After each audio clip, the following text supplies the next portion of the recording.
संत बाळूमामा सत्यवादेवी मेथके बघा सुरेश कारभारी ही पालखी लव्हे करमाळा तालुक्यात आहे भक्तांनो। आणि आज त्या ठिकाणी आपण निघालेलो आहे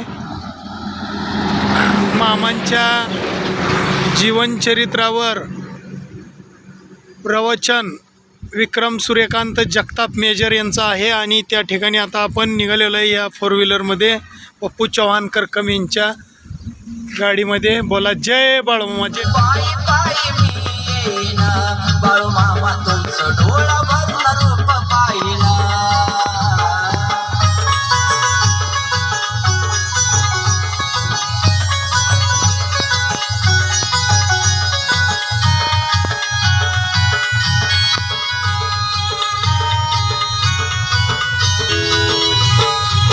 आगाध लीला महिमा थोर पावन झालं ते आदमापूर। आगाध लीला महिमा थोर पावन झालं ते आदमा महान। बाळूमामा तुमचं डोळा भरून रूप पाहिना, पायी पायी मी येईन बाळूमामा तुमचं डोळा भरून रूप पाहिना।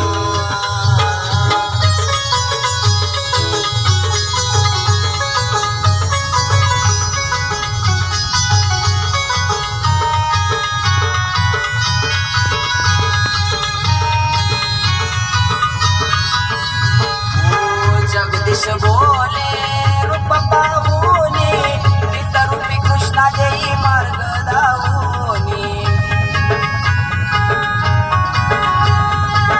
जगदीश बोले रूप पाहुनी, रूपी कृष्णा देई मार्ग दावोनी। चरणी तुमच्या लीन होईना, बाळूमामा तुमचं डोळा भरून रूप पाहिना, पायी पायी मी येईन बाळूमामा तुमचं डोळा भरून रूप पाहिना, पायी पायी मी येईन बाळूमामा तुमचं डोळा भरून रूप पाहिना, पायी पायी मी येईन बाळूमामा तुमचं डोळा भरून रूप पाहिना, पायी पायी मी येईन बाळूमामा तुमचं डोळा भरून रूप पाहिना।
बोला बोला बाळूमामांच्या नावानं चांग भले, बाळूमामांच्या शेळे मेंढ्यांच्या नावानं चांग भले।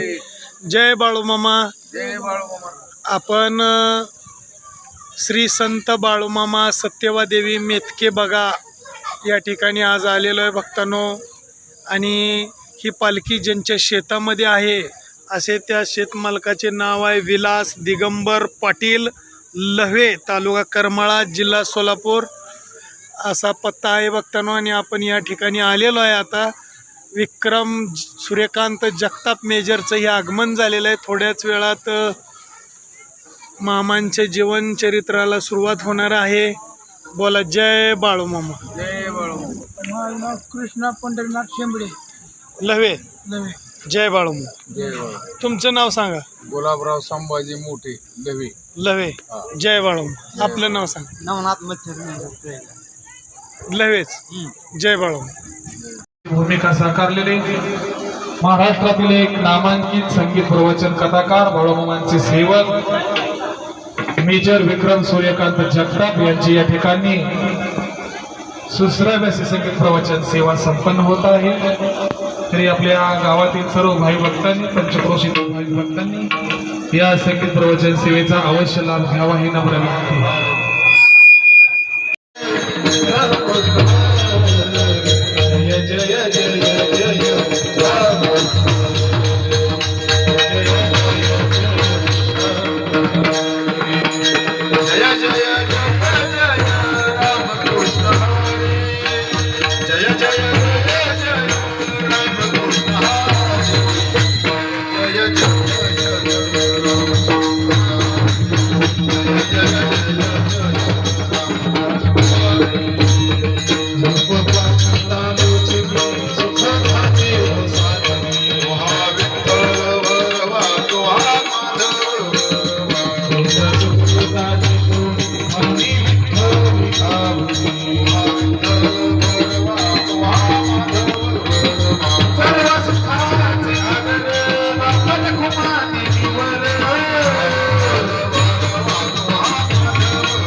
आदमापूर निवासी श्रीमंत बाळू मामाच्या नावानं छान बरे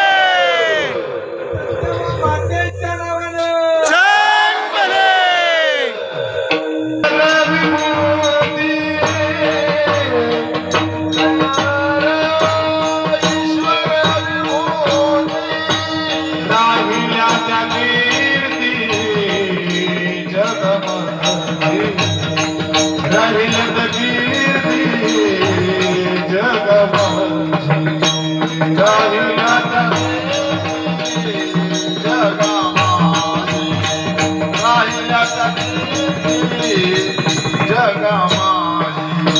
वैराग्याच्या गोष्टी ऐकल्या त्या कानी वैराग्याच्या गोष्टी ऐकल्या कानी आता ऐकले कोणी आता ऐकले कोणी आता ऐकले कोणी आता ऐकले सांगतील ज्ञान मनातील नयची साधना निवृत्तीची नयची साधना निवृत्तीची नयची साधना नयची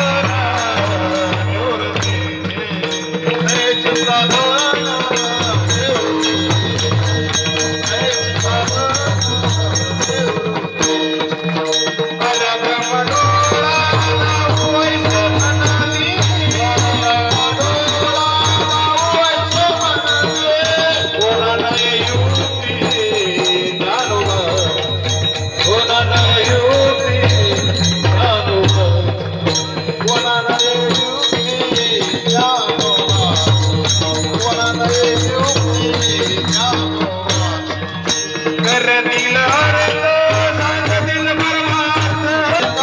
नाम म्हणजे देवाचा दुनिया काही नाम देवाचा दुनिया काही कायम सवारी गुह्य तुझे वैराग्याच्या गोष्टी ऐकल्या जनानी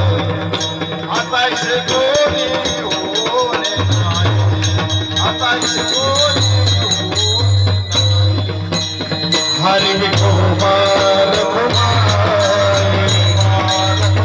हरि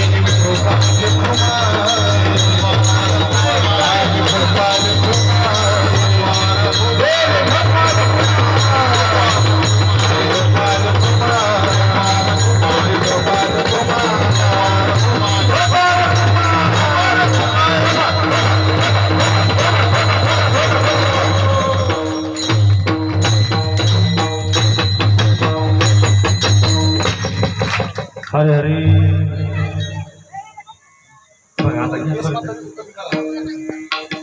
हरे त्या कानी आता ऐसे कोणी होणे नाही सांगतील ज्ञान म्हणतील पून नयेचे साधन निवृत्तीची वैराग्याच्या गोष्टी ऐकल्या त्या कानी आता ऐसे कोणी होणे नाही प्रब्रह्म डोळा दावायचे म्हणती प्रब्रह्म डोळा दावायचे म्हणती कोणा नैकती ज्ञानोबाची वैराग्याच्या गोष्टी ऐकल्या त्या कानी आता ऐसे कोणी होणे नाही करतील अर्थ सांगतील परमार्थ करतील अर्थ सांगतील परमार्थ नये पा एकांत सोपानाचा वैराग्याच्या गोष्टी ऐकल्या त्या कानी आता ऐसे कोणी होणे नाही नामा म्हणे देवा सांगून या काही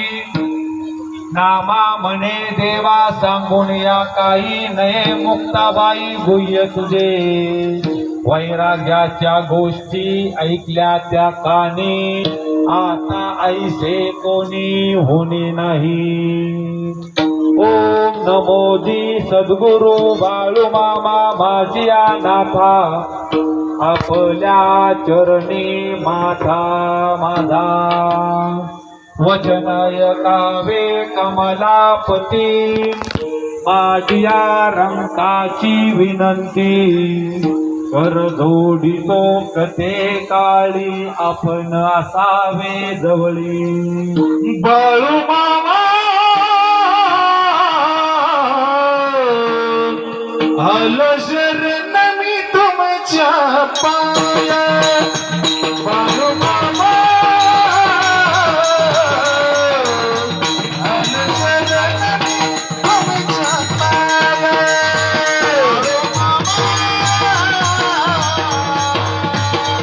आलो शरण मी तुमच्या पाया बाळू मामा आलो शरण मी तुमच्या पाया सत्यवा माता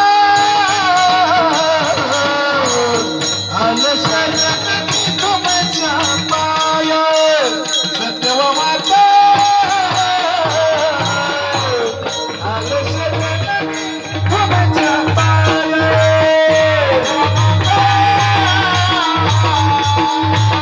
आलो शरण मी तुमच्या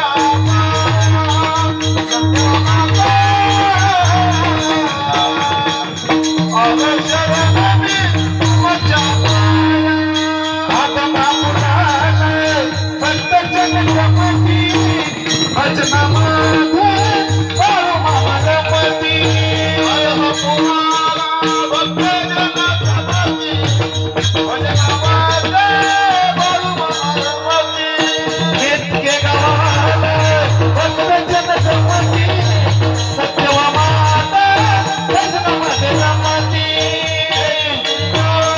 भक्त जगपती सत्यवा माता भजना मध्ये रमती बाळू मामाच्या चांगले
ओम नमोजी सद्गुरु बाळू मामा अप्रेमिता आधी अनाधी मायातीता पूर्ण ब्रह्मानंदा शाश्वता जगत पिता जगत गुरु जो ऐसा समर्थू तो मी जगाचा नातू गगनाईसा साक्षीभूतो तोही मीच दयांचे केलिया स्मरण होय सकळ विद्येचे अधिकरण तेची वंदू श्रीचरण श्री गुरूंचे ते नमस्कारुन आता आत्मापूरच्या देवराया दंडवत तुझे बात दंडवत तुझे बात दंडवत तुझे बात आत्मापूरच्या देवराया दंडवत तुझे माया दंडवत तुझे माया दंडवत तुझे माया आत्मापूरच्या देवराया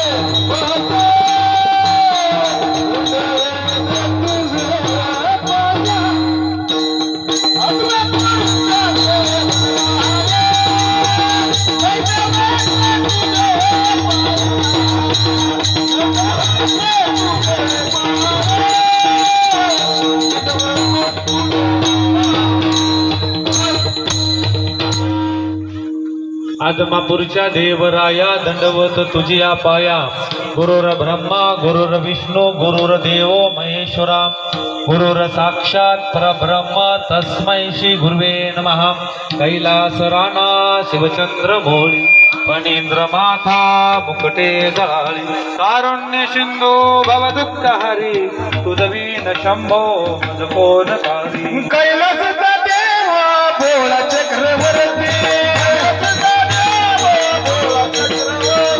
पार्वतीचा पती योगीराज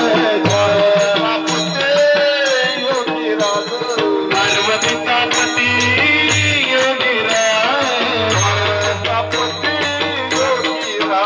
हे दयाची ताई माझे देवता दयाची ताई माझे देवता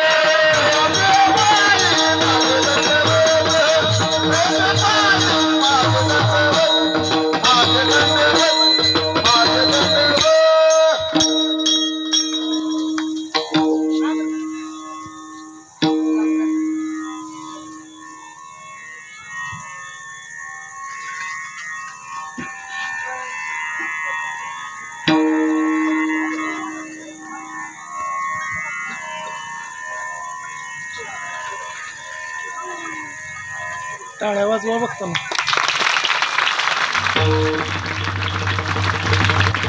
बोला बोला बाळूमामांच्या नावानं, बाळूमामांच्या सत्यवा देवीच्या नावानं, बाळूमामांच्या शेळे मेंढ्यांच्या नावानं, जय बाळूमामा.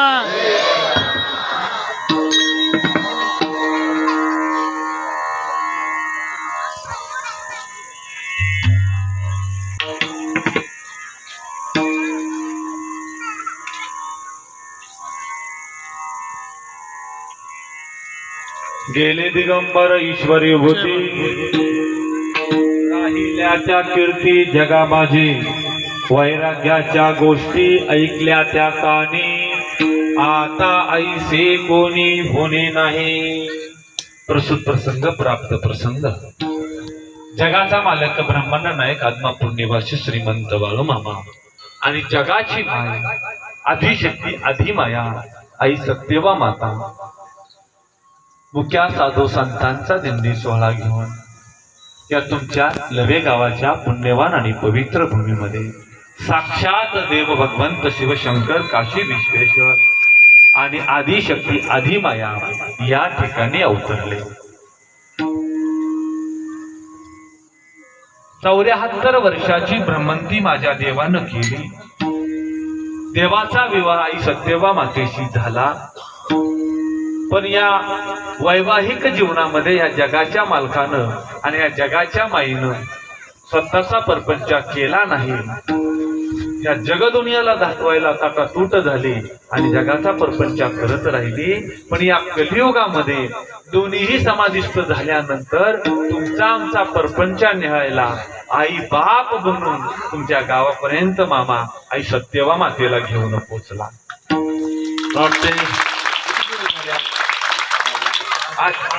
आज 8 दिवस झाले मामांचा महासमाधीचा पर्वकाल संपन्न झाला.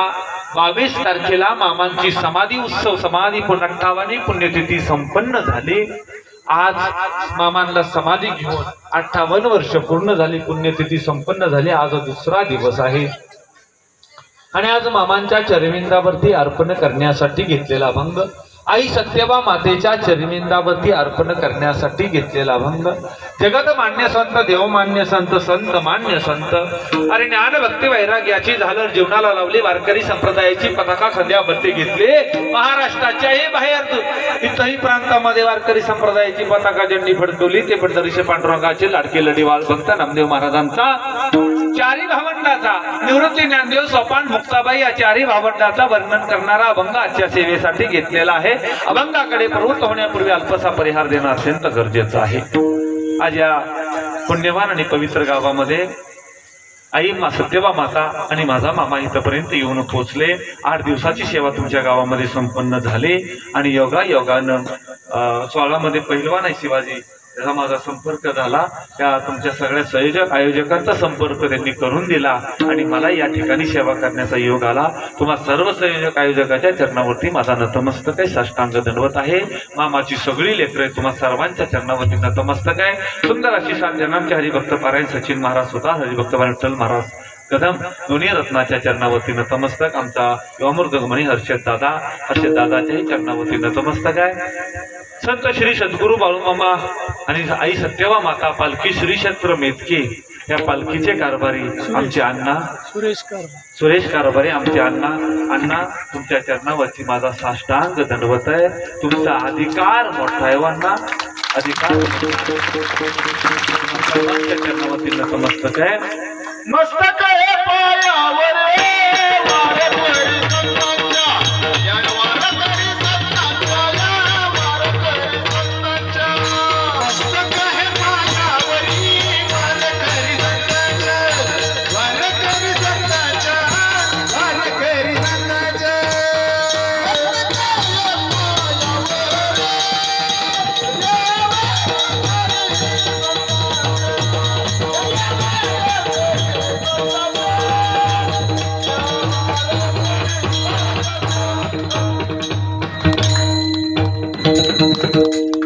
सगळे मेडके बंधू, आचार्य मामा, पुजारी दादा, सगळ्या सेवेकरांच्या चरणावरती नतमस्तक आहे. त्याचबरोबर शांतीलाल कोळेकर यांचा यूट्यूब चॅनल आहे. शांतीलाल कोळेकर या यूट्यूब चॅनलला तुम्ही सर्वांनी सबस्क्राईब करा, लाईक करा, शेअर करा आणि मामांचे सर्व कार्यक्रम तुम्हाला या चॅनलवरती पाहता येतील. कोळेकर महाराजांच्याही चरणावरती नतमस्तक आहे. त्यांचा चिरंजीव अखंड मामांच्या 16 नंबर पालखीमध्ये सेवेला असतो. त्या दादाच्याही चरणावरती माझा नतमस्तक आहे. त्याचबरोबर आमचे प्रेमस्नेही प्रेम मित्र आमचे पप्पू दादा आलेले आहेत. पप्पू दादा चव्हाण करकम, ते बाळूमामा फॅब्रिकेशनचं वर्क आहे. पप्पू दादांच्याही चरणावरती नतमस्तक आहे. ही सगळी परिचयाची माणसं आहेत का, चेहरा माझ्या बरंच ओळखीचं आहेत. त्या सगळ्यांच्या चरणावरती शिवाजी आबा गावडे तुम्हालाही अंतःकरणपूर्वक धन्यवाद आहे आबा. विलासदादा पाटील, तर तुमच्याही सगळ्यांच्या चरणावरती साष्टांग असा दंडवत आहे. सुंदर अशी सेवा तुम्हा सगळ्यांच्या हातून मामा करून घेतो. एवढा अधिकार पाटील तुम्हाला दिला बरं का देवा, एवढा अधिकार आहे की मामाच्या जवळ बसण्याचा अधिकार आहे. एवढी गोष्ट सोपी नाही हो, एवढी गोष्ट साधी नाही. देवाने तुम्हाला जवळ घेतलं, आई सत्यवा मातेनं जवळ घेतलं, म्हणून तुम्ही मामांच्या जवळ आहात. तुम्हा सगळ्यांच्या चरणावरती नतमस्तक होतो. सगळे संयोजक आयोजक मंडळी, सुंदर अशी सेवा तुम्ही करतात. मग सर्वांच्या चरणावरती नतमस्तक आहे. सिस्टीमवाले दादा, सुंदर सिस्टीम आहे तुमची. अंतःकरणपूर्वक धन्यवाद. एकदा जोरदार टाळ्या वाजवा. अगदी अभंगाचा भावार्थ अगदी थोडक्यामध्ये बघायचा आणि मामांच्या चरित्राकडे प्रवृत्त व्हायचं. कारभाऱ्यांच्या हातून गळ्यामध्ये हार पडणं लय भाग्याचं असतं. म्हणून एवढ्या वेळ कारभारी मी हार गळ्यामध्ये ठेवला. मी क्षणार्धात हार करतो आणि खाली आजी पैशाची माळ गळ्यामध्ये घातले. शब्द नाहीत कारभारी माझ्यापाशी वर्णन करायला. माझ्या आईचा आशीर्वाद आहे, माझ्या सत्यवा मातेचा आशीर्वाद आहे, माझ्या बापाचा, माझ्या मामाचा आशीर्वाद आहे. अभंगाचा भावार्थ अगदी थोडक्यामध्ये आपण बघू आणि मामांच्या चरित्राकडे प्रवृत्त व्हायचंय. आता एक मामांचं समाधी काळ सांगत असताना, आई सत्यवा मातेचं चरित्र सांगत असताना कोणाला बोलायचे त्यांनी हात वर करा. नाही बोला, हात वर करा. बरं आता काय झालंय कारभारी, त्यांना बोलणं अवघड झालंय. त्या मुख्यमंत्र्याच्या बहिणी आहेत, करून बसतात. तर मुख्यमंत्री बारामतीमध्ये जवळच आमचे बसून कुठं खेळ खंडोबा करता उघड. बरं हप्ता आलाय का? आला बाई, काय म्हणताय? आलाय तर म्हणून 4 टवटवीत आहेत खुल्यासारखं. आज काय भुगा लागत नाही तुम्हाला? मग जमलं गड्या, ठीक आहे. मध्ये कोणी व्यत्यय आणायचा नाही. तो करा नामदेव महाराज वर्णन करतात, गेले ते स्वतःच्या मर्जीने आलते, मग स्वतःच्या मर्जीने गेले. गेले ते कोण होते? ते दिगंबर होते. दिगंबर होते म्हणजे कोण होते? अरे हे नभ, हे ब्रह्मांड, हे त्रिलोक, हे त्यांचंच सर्वस्व होतं. नवे नवे हे त्याच्यामध्ये व्याप्त होते. हे नवे नवे ह्या नभाला त्यांनी पांघरून घेतलं होतं, म्हणजे ते चराचरामध्ये ते अस्तित्वाला होते. असे ते दिगंबर होते. म्हणजे नेमकं कोण होते? तर ईश्वराची विभूती होती. म्हणजे कोण होते? माझा मामा अवताराला आला. अरे मामा संतही नाही, मामा साधूही नाही, मामा महात्माही नाही, साक्षात काशी विश्वेश्वर शिवशंकराचा अवतार मध्ये माझा देव बाळू मामा आहे. माझी सत्यवा माता या कलियुगामध्ये अवताराला आली. अरे माझी सत्यवा माता कोण आहे? माझी सत्यवा माता साक्षात आदी शक्ती, आदी माया, पार्वतीचा अवतार म्हणजे माझी सत्यवा माता.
सगळे आमच्या पक्षात आले.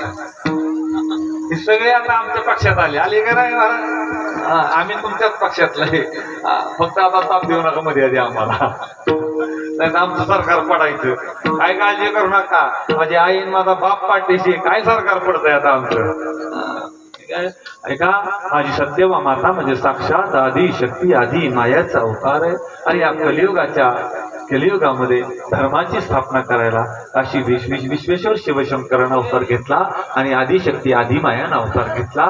म्हणून रामदेव महाराज म्हणले, गेले दिगंबर ईश्वरी विभूती, ती ईश्वराची विभूती होते. पण गेले दिगंबर ईश्वरी विभूती, राहिल्या त्या कीर्ती जगा माझी. आणि ज्या जगाच्या ते जरी गेले असले, माझा मामा जरी समाधिस्थ झाले, माझी सत्यवा माता जरी समाधिस्थ झाली, तरी कीर्ती अजरामर आहे. कीर्ती संपलेली नाही. आज सुद्धा जगाचं कल्याण करत करत तुमचा आमचा परपंचाने हळत आई सत्यवा माता मेतक्यावरून निघाली. आणि हा म्हणता म्हणता ह्या लवे गावामधून आई माता येऊन इथपर्यंत पोहोचली. केवळ ह्या लेखीबाळींचा परपंच निहाळण्यासाठी, या लेकरांचा परपंच निहाळण्यासाठी आणि सुखदुःख ऐकून घेण्यासाठी. का त्याला काही काम नव्हतं का? माझ्या आईला सत्यवा मातेला काही काम नव्हतं का? अरे काय भव्य दिव्य मंदिर आहे सत्यवा मातेचं. गेलात तुम्ही मेतक्याला? कधी गेलात? जा, कधीतरी मेतक्याला जा आणि बघा. मेतक्यामध्ये आदी शक्ती आदी माया आई सत्यवा माता अरे सिंहासनावरती विराजमान आहे. भव्य दिव्य मंदिर आहे. अरे त्या मंदिरामध्ये प्रवेश केल्याबरोबर कुठंतरी पाठीमागच्या काळामध्ये गेल्यासारखं आठवतं. सगळे दुःख विसरून जातात. सगळं मनातलं ओझं हलकं होतं. आणि जिथं आपलंसं कुणीतरी आहे असं जत ठिकाणी वाटतं, ते म्हणजे एक ठिकाण आदमापूर, दुसरं ठिकाण सत्यवा मातेचं मंदिर. इतकं भव्य दिव्य मंदिर आहे. मग का आले असेल सत्यवा माता? माझा मामा का इथपर्यंत आला? तर केवळ आणि केवळ तुमच्या सुखदुःखासाठी आला. म्हणून त्यांची कीर्ती अजरामर आहे. पुढे जाऊन नामदेव महाराज सांगू लागले, वैराग्याच्या गोष्टी ऐकल्या त्या कानी, आता ऐसे कोणी होणे नाही. मध्ये आधी ताडताड केलं तर बरं होईल. काही वांधा नाही, सगळं चालतं आपल्याकडे. वैराग्याच्या गोष्टी ऐकल्या त्या कानी, आता ऐसे कोणी होणे नाही. मी सांगितलं की वैराग्याच्या गोष्टी ऐकल्या त्या कानी, आता ऐसे कोणी होणे नाही. मला सांगा, ए माझ्या माईंनो, आता सत्यभामाता कुणी होऊ शकतं का? होऊ शकतं का हो? आपल्या मनाला प्रश्न विचारा. का होऊ शकत नाही सांगतोय का अण्णा? आता मामा कुणी होऊ शकेल का हो? गावडे पाटील, कोणी होऊ शकेल का हो मामा? कुशल होऊ शकेल का मामा? आता होणे नाही हो ऐका, मामा होणे नाही हो. का होणे नाही ऐका? या मामानं अरे आपल्या पूर्ण अवतार कार्यामध्ये सौंदतीच्या सावकाराला 12 वर्ष आयुष्य वाढून दिलं. रामू चिपरी भानुशे, रामा भानुशे चिपरीचा 3 वर्ष आयुष्य वाढून दिलं. जनार्दन सुतार, कल्लाप्पा सुतार, दोंडीबा सुतार आणि चंद्राबाई सुताराचं पोरग कल्लाप्पा सुतार 8 वर्ष वय मरणाच्या दारात जगाच्या मालकापाशी आले. जगाच्या मालकांना आयुष्य वाढून दिलं. कल्लाप्पाचा विवाह झाला. कुठे एक मुलगा जन्माला आला. नाव ठेवलं जनार्दन. 7 महिन्याचा असताना आजारी. वर्ष वय होतं फक्त. आयुष्य 7 महिन्याचं होतं. पण जगाच्या मालकाने कृपादृष्टी केली. जनार्दन सुतारांना 7 महिने आयुष्य होतं. ते आयुष्य वाढून दिलं. ते जनार्दन सुतार अजून सुद्धा जिवंत आहेत. इतकं सामर्थ्य ह्या माझ्या मामाचं माझ्या आधीचं माहित होतं. काळाच्याही मुंडक्यावरती पाय दिला, कलीच्याही मुंडक्यावरती पाय दिला, जगदुनियाला योगदान दिलं. आज सुद्धा सत्यभामा माझा मामा जगदुनियाचंच कल्याण करतोय. मग एक प्रश्न आहे माहिती तुमच्या मनाला, एक प्रश्न आहे तुम्हाला ऐका. जर हा मामा दुसऱ्याला जीवदान देऊ शकत होता, दुसऱ्याचं मरण माघारी पाठवू शकत होता, आणि आज सुद्धा माझा मामा सांगतो अरे ज्याने ज्याने भंडाऱ्याची सेवा केली, ज्याने ज्याने भंडारा कपाई लावला, ज्याने ज्याने हा मामाच्या तंबूचा आई सत्यभामातेच्या तंबूचा रस्ता धरला, त्याच्या पाठीशी देव उभा राहिला. आणि त्या घरामध्ये काळाला येण्यासाठी त्या माझ्या शिवशंकराला विचारावं लागतं. एवढं सामर्थ्य देवाचं आहे. मग या कलियुगामध्ये एवढं सामर्थ्यवान माझा देव होता, तर आईच्या गर्भामध्ये, आई सत्यभामातेच्या गर्भामध्ये मामाचं लेकरू होतं. महिने गेले, 2 महिने गेले, 3 महिने गेले, 4 महिने गेले. अरे हा म्हणता म्हणता एक नाही 7 महिने झाले ग. आणि ह्या माझ्या सत्यभामातेला डोहाळे लागत होते. मुलगा आता 2 महिन्यानं जन्माला येणार आहे. आणि या जगाच्या मालकाचा आणि या जगाच्या मालकणीचा अरे काय विषय झाला त्यांनाच माहिती. कारण दोघं ज्या वेळेला अवताराला आली त्यावेळेला जगाचं कल्याण करण्यासाठीच आली. आणि 7वा महिना असताना या सत्यभामातेनं आणि या मामानं स्वतःचं लेकरू या धरणीमाईच्या कुशीमध्ये गाडलं. किती दुःख झालं असेल माझ्या मातेला कल्पना करा. हे आई कल्पना कर. अरे किती दुःख झालं असेल त्या आईला, त्या सत्यभामातेला. किती दुःख झालं माझ्या मामाला. 2 दिवस माझा मामा घास खाल्ला नव्हता हो. जगाला वाचू शकत होता, जगाचं मरण माघारी पाठवू शकत होता, तरी स्वतःच लेकरू डोळ्यात देखत मातीमध्ये गाडलं. का? कशासाठी? अरे कधीतरी प्रश्न विचारला का मनाला तुम्ही? कशासाठी काढलं असेल दादांनो? माझ्या मामाला माहित होतं, माझ्या सत्यभामातेला माहित होतं, माझ्या सत्यभामातेला माहित होतं. मी जर माझा परपंच वाढवला, हे माझ्या मामाला ठाऊक होतं, मी जर माझा परपंच वाढवला ना तर या लेकरा बाळांचा परपंच उघड्यावरती पडेल, वाऱ्यावरती पडेल. आणि मग या परपंचाची काळजी कोण घेणार? म्हणून स्वतःच्या परपंचाची राख रंगोली केली. आणि तुमचा आमचा परपंच करत करत आई सत्यभामाता माझा मामा तुमच्या गावापर्यंत पोहोचला. म्हणून नामदेव महाराज म्हणू लागले, वैराग्याच्या गोष्टी ऐकल्या त्या कानी आता इथे कोणी होणे नाही, आता इथं कोणी होणे नाही. पण आता सत्यभामाताही होऊ शकत नाही आणि आता मामाही होऊ शकत नाही. फक्त त्यांची सेवा करून, त्याची तुम्ही आम्ही सेवा करून तो पुण्याचा वाटा पदरी आणू शकतो. म्हणून नामदेव महाराज सांगू लागले, सांगतील कोण, सांगतील ज्ञान म्हणतील कोण, नयेचे साधन निवृत्तीचे. पुढं सांगू लागले, परब्रह्म डोळा दाऊ आईचे म्हणती, नये कोणा युक्ती ज्ञानोबाची. पुढं सांगू लागले, नामदेव महाराज सांगू लागले, करतील अर्थ सांगतील परमार्थ, करतील अर्थ सांगतील परमार्थ, नय पा एकांत सोपानाचा. ह्या सगळ्या गोष्टी करतील. आणि शेवट चरणामध्ये तुकाराम नामदेव महाराज सांगू लागले, नामा म्हणे देवा सांगून या काही, नामा म्हणे देवा सांगून या काही, नये मुक्ताबाई गुह्य तुझे. त्या माझ्या मामानं आणि सत्यवा मातेनं फक्त आणि फक्त तुमच्या आमच्या कल्याणासाठी स्वतःचा देह झिजवला आणि आज सुद्धा तुमच्या आमच्या कल्याणासाठी स्वतःचा देह कल्याणा संतांच्या विभूती जगाच्या कल्याणात संतांच्या विभूती कल्याणा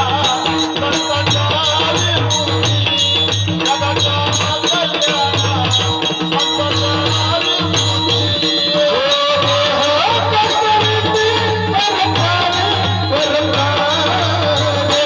जगाच्या कल्याणात संतांच्या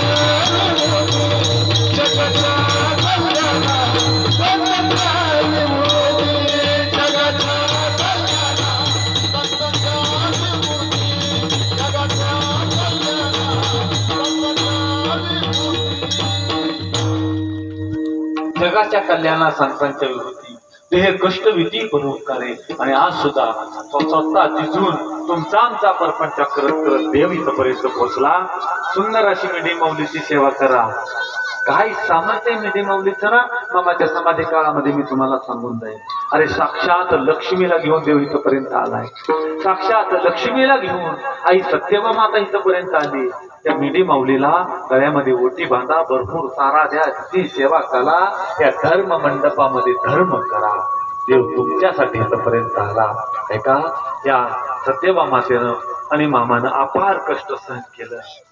अपार कष्ट. ऐका दादांनो, प्रभू रामचंद्रांचा वनवास किती वर्षाचा आहे हो? 14 वर्षाचा आहे का ना? त्या 14 वर्षाच्या वनवासामध्ये प्रभू रामचंद्रांबरोबर आई सीता माता होती. बरोबर आहे, होती का नाही? प्रभू रामचंद्रानं त्यांच्या अवतारामध्ये वनवास भोगला. बरोबर भाऊ होता आणि बरोबर धर्मपत्नी आई सीता माता होती. परंतु या माझ्या मामानं अरे ह्या कलियुगामध्ये असा वनवास भोगला. आई सत्यवा मातेनं या कलियुगामध्ये असा वनवास भोगला.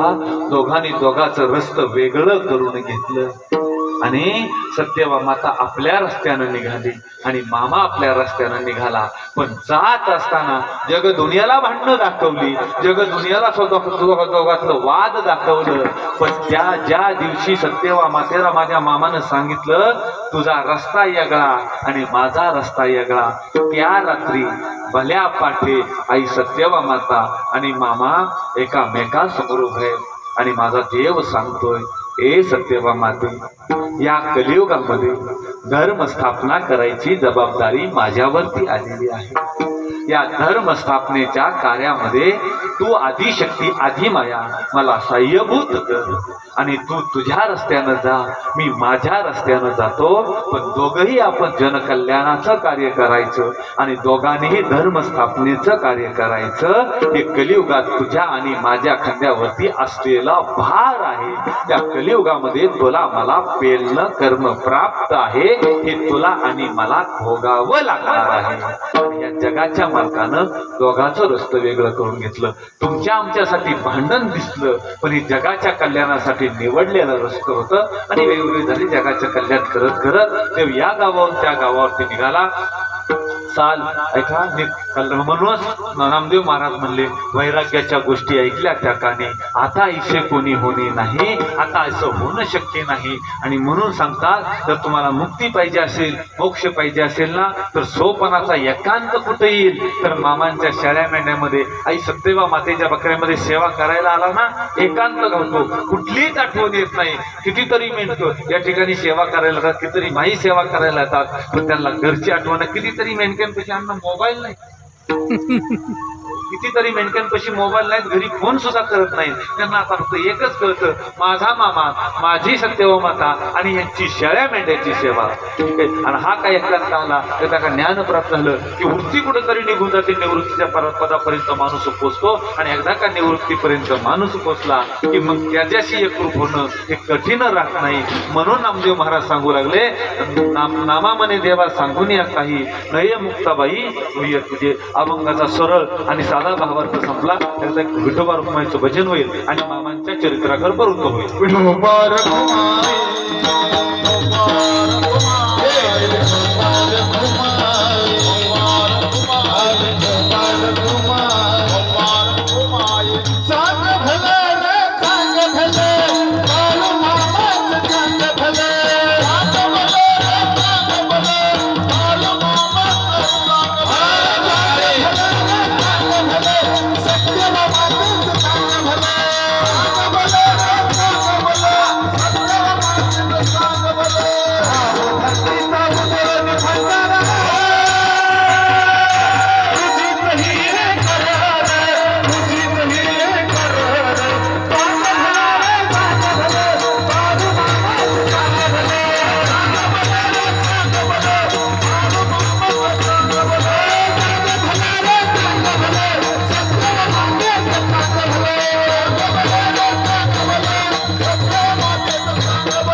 ला या जगाच्या मालकानं भूतलावरती अवतार घेतला. साक्षात काशी विश्वेश्वर शिवशंकर अवताराला या धरणी माईवरती आले. दादा हलवला नाही ना काय? Hello hello. विश्वेश्वर शिवशंकर अवताराला आले. एका अवताराला येण्याची मुख्य 3 कारणं या ठिकाणी घडली. पहिली एक तर हलसिद्धनाथाला दिलेला आशीर्वाद आहे. हलसिद्धनाथाला शिवशंकरानं दिलेला शब्द आहे आणि म्हणून देव अवताराला येण्याची तयारी करू लागले. हे चरित्र वेगळं आहे. साधारणतः 15-16व्या शतकामध्ये हलसिद्धनाथांचा अवतार आहे आणि त्या अवतार काळामध्ये दिलेले आशीर्वाद आहे. दुसरी गोष्ट, शिवशंकरानं देवदेवतांना दिलेला आशीर्वाद आहे की अवताराला जाईल आणि 1000 जीवांना पोटभर अन्न घालेल. या हलसिद्धनाथाला या शिवशंकरानं आशीर्वाद दिला होता, हे हलसिद्धा, हे माझ्या लेकरा, तू 12 वर्ष हिमालयामध्ये माझी तपश्चर्या केलीस, मी तुझ्यावरती प्रसन्न आहे. या कलियुगामध्ये मी ज्यावेळी मनुष्य रूप धारण करेल त्यावेळेला तू डोक्यावरती घेतलेलं कांबळ मी खांद्यावरती घेईल आणि ज्या मेंढी माऊलीच्या केसापासून ते कांबळ बनवलं त्या मेंढी माऊलीची मी तुझी लेकर म्हणून सांभाळ करेन. त्या ठिकाणी होता ते बरोच मोठं संभाषण आहे आणि म्हणून देव त्यावेळेस अवताराला आहे. दुसरं इकडं सत्य देवदेवतांना दिलेला आशीर्वाद आहे की मी अवताराला जाईन आणि 1000 जीवांना पोटभर अन्न घालेल. दुसरं कारण आई सत्यवा मातेला हलसिद्धनाथानं दिलेला आशीर्वाद. हे तिसरं कारण, जर तुम्हाला कोणी सांगितलं सुंदरा मातेनं, मामांच्या आईचं नाव सत्यवा माता नव्हतं, सुंदरा माता होतं, सुंदरा मातेला दिलेला आशीर्वाद आहे. कोणी सांगितलं की सुंदरा मातेनं नवस केला होता, नवस करू शकत नाही, ती साधी माता नव्हती. अरे पांडुरंगाची प्रत्यक्ष बोलणं करायचं एवढा अधिकार तिचा होता, प्रत्यक्ष हलसिद्धनाथाशी बोलणं करायची एवढा अधिकार तिचा होता. त्या काशी विश्वेश्वर शिवशंकरानं जगाच्या मालकानं तिच्या पोटी जन्माला अवताराला यावं, तिचा अधिकार केवढा मोठा असेल, ती नवस करण्यातली नव्हती. हलसिद्धनाथानं दिलेला आशीर्वाद आहे आणि म्हणून देव अवताराला 1892 नाना लीला भगवंतानं त्यावेळेस घडवल्या. हा म्हणता देव लहानाचा मोठा झाला, देवाचा प्रपंच वाढू लागला आणि मगाशी सांगितल्याप्रमाणे जगदुनियाचं कल्याण करण्यासाठी हा माझा मामा आणि सत्यवा माता वेगवेगळ्या रस्त्याने निघाले, जगाचं कल्याण करू लागले. साल 1928 मामांची बकरी आदमापुराच्या परिसरामध्ये आदमापुराच्या माळावरती आहे. आदमापुराचं भोसले सरकार एकुलता एक मुलगा शंकरराव मल्हारराव भोसले सरकार, एकुलता एक मुलगा, तो मुलगा आजारी पडला. नाना दवाखाने, नाना उपचार केले, काही उपाय झाला नाही. मरणाच्या दारामध्ये मुलगा आहे. कानावरची बातमी होती की बाळू देवर्षी नावाचे कोणतरी महान देव आहेत, मोठे संत आहेत, मोठे महात्मा आहेत आणि त्यांच्यापाशी गेलं की आपलं काम होणार आहे. आणि आदमापुराच्या परिसरामध्ये बकरी असताना साधारणतः ऑक्टोबर-सप्टेंबरचा महिना बकरी तिथं असताना आदमापूर सरकार मामाला भेटायला गेले. मामांच्या पुढे गर्दी होती, माणसं बसली होती. बसले सरकारने उभा राहिले. बरोबर लवाजमा होता, अंगामध्ये काळा कोड घातलेला, फरजरी फेट आहे, हातामध्ये काठी आहे, रुबाबदार वेश होता आणि बरोबर समोर आल्या बरोबर माझा देव बोलला, अरे कोण आहेस रे तू, कोण्या गावचा म्हणायचा, काय नाव तुझं? त्यावेळेला भोसले सरकारनं सांगितलं, देवा मी आदमापूरचं भोसले सरकार आहे. असं म्हटल्याबरोबर देवाच्या चेहऱ्यावरचा भाव बदलला. देव म्हणला, अरे सरकारा, तू एवढा बरा मोठा माणूस आणि माझ्या या धनगराकडे काय काम काढलंस र? अरे म्या आलो असतो नव तुझ्याकडं, निरोप जरी धाडला असता नव तरी म्या आलो असतो तुला. त्यावेळेला भोसले सरकार नम्र झाले आणि देवाला हात जोडून सांगितलं, देवा तुमची कीर्ती मी खूप ऐकलेली आहे, म्हणून तुमच्या दर्शनासाठी आलो. त्यावेळेला देव म्हणला, असं म्हणतोय वय, बर बैस म्हटले. बैस तास गेला, 1.5 तास गेला आणि शेवट आदमापूर सरकारनं हात जोडून विचारलं, सांगितलं, देवा मला एकुलता एक मुलगा आहे आणि तो मुलगा मरणाच्या दारात आहे. उपचार केले, दवाखाने केले, वैद्य केले, इंग्लिश डॉक्टर दाखवले, उपाय झाला नाही. देवा काहीतरी उपाय करा. त्या वेळेला माझा देव 2 पायावरती घुमडीवरती बसले होते. पायामध्ये पायतान होतं, खांद्यावरती कांबळ होतं, हातामध्ये घुंगराची काठी होती आणि घुंगराची मोबाईल ठेवून देतो घुंगराची काठी होती आणि घुंगराच्या काठीला माझ्या देवानं हात मूठ आवळली गेली आणि मूठ आवळल्याबरोबर या लोंढे साहेब वा ताई आज या ठिकाणी येण्याचा योग. वा अण्णा, मी यवतच्या परिसरामध्ये आहे. परिचय आहे का अण्णा? यांच्या ठिकाणी खूप सुंदर असं मामांचं मंदिर आहे. लोंढे परिवार आहे. ताईंची, आमच्या दादांची खूप सेवा आहे. आणि दादांची खूप सुंदर अशी सेवा या परिसरामध्ये होते. आता नुकताच त्यांच्या या ठिकाणी उत्सव पार पडलेला आहे. ताई दादा, तुम्हालाही अंतःकरणपूर्वक धन्यवाद आहे.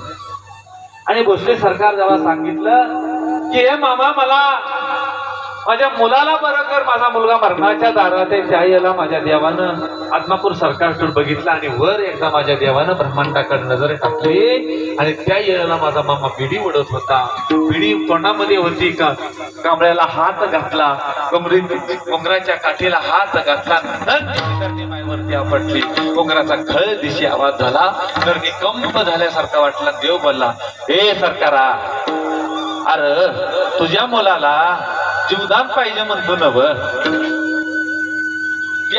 त्यासाठी माझ्याकडे आलाय नव, काय बी वांधा नाही रे, घे म्हणला बिडी, एवढी बिडी वड म्हणला. म्हणलं सरकार म्हणले नग देवा, नग नग तुझी बिडी नको. पण सगळी सांगू लागली बिडी वड हा सरकार देवाचा आशीर्वाद आहे. आणि भोसले सरकारनं बिडी वडली आणि बिडीचा पहिला झुटका मारल्याबरोबर भोसले सरकारांनी पहिला धक्का मारल्याबरोबर भोसले सरकारांना ठसका लागला. ठसका लागल्याबरोबर माझ्या देवानं खांद्यावरती काठी ठेवली, गुडघ्यावरती एक हात असा होता आणि जोरात चुटकी वाजवली आणि सांगितलं, हे भोसले सरकारा, अरे तुझं काम होत नाही बघ, तुला आल्या पावली आता माघारी जावं लागतं. या आता म्या काय बी करू शकत नाही बघ. भोसले सरकारने विनवणी केली, गडगड केली. सांगितलं, नाही रे सरकारा, आता काही बी होत नाही, तू आता तुझ्या घरला जा.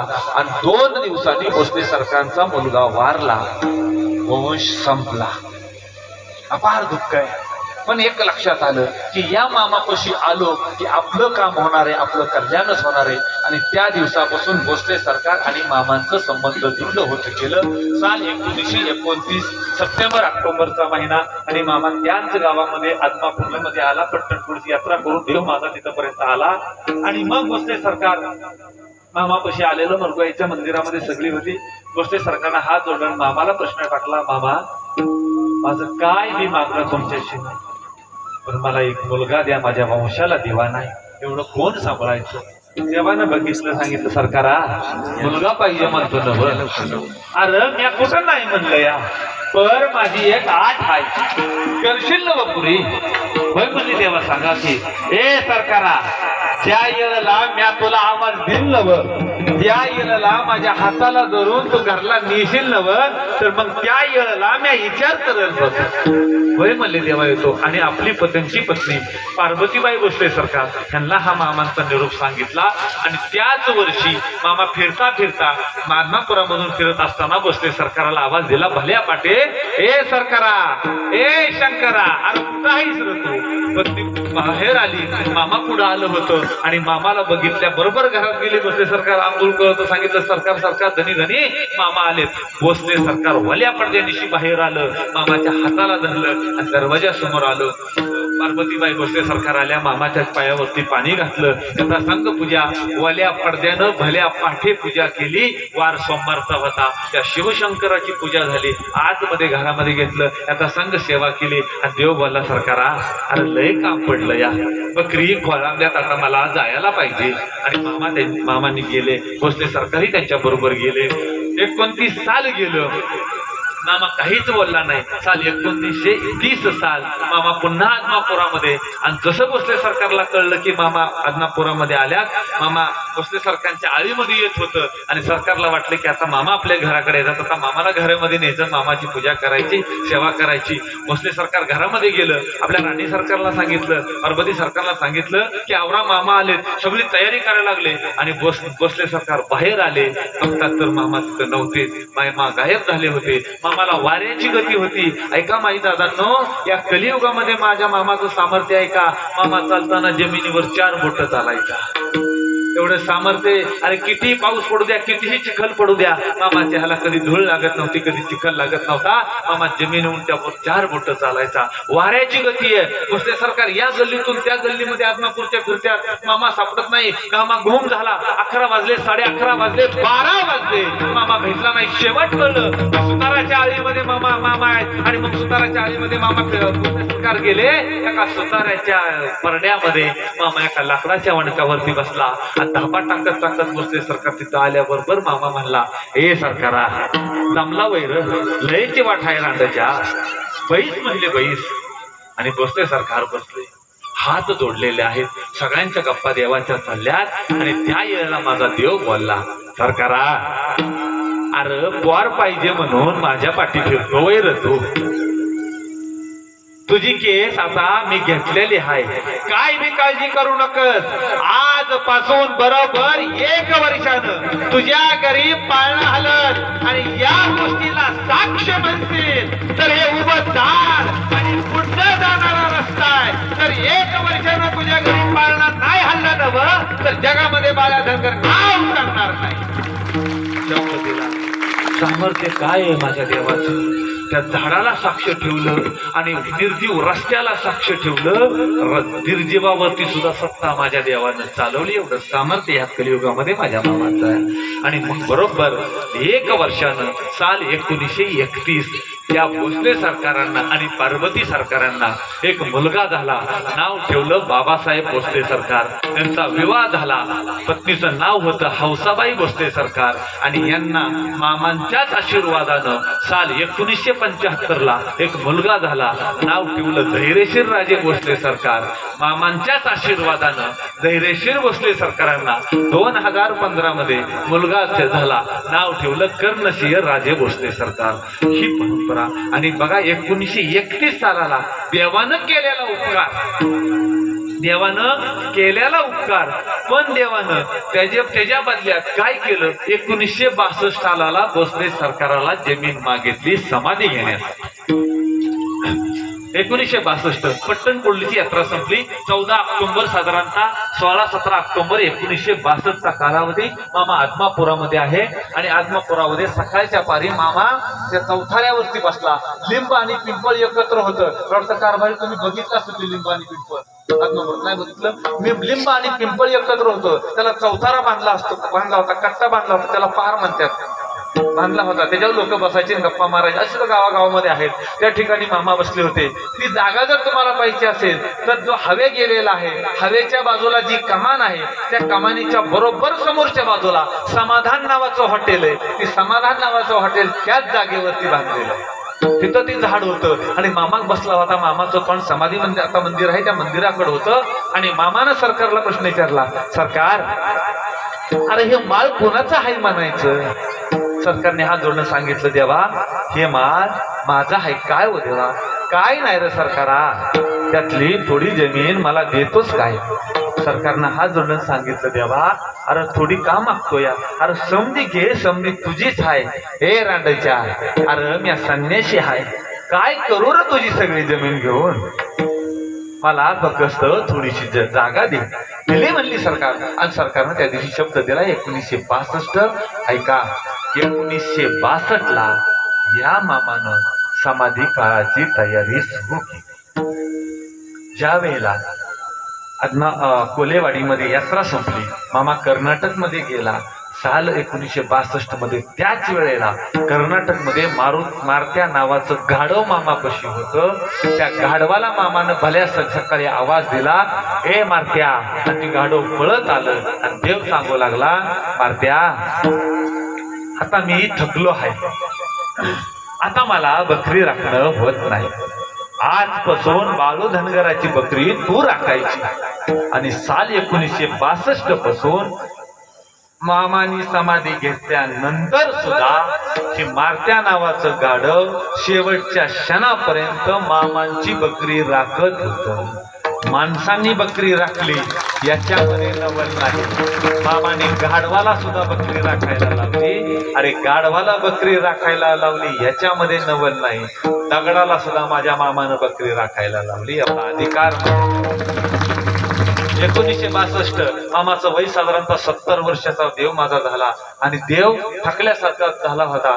पण देव नाना लीला दाखवत होता. कधी देव तरुण रूप दाखवायचा, दुपारच्या वेळेला मामाचं मध्यम वय दिसायचं आणि सांजच्या वेळेला मामा वृद्ध झाल्यासारखा मामा भासायचा. हा म्हणता म्हणता दिवस गेले. साल 1965 28 मार्च 1965 पाप मोचनी एकादशी, मामाची भंडारा यात्रा पाप मोचनी एकादशीच्या दिवशी भरती.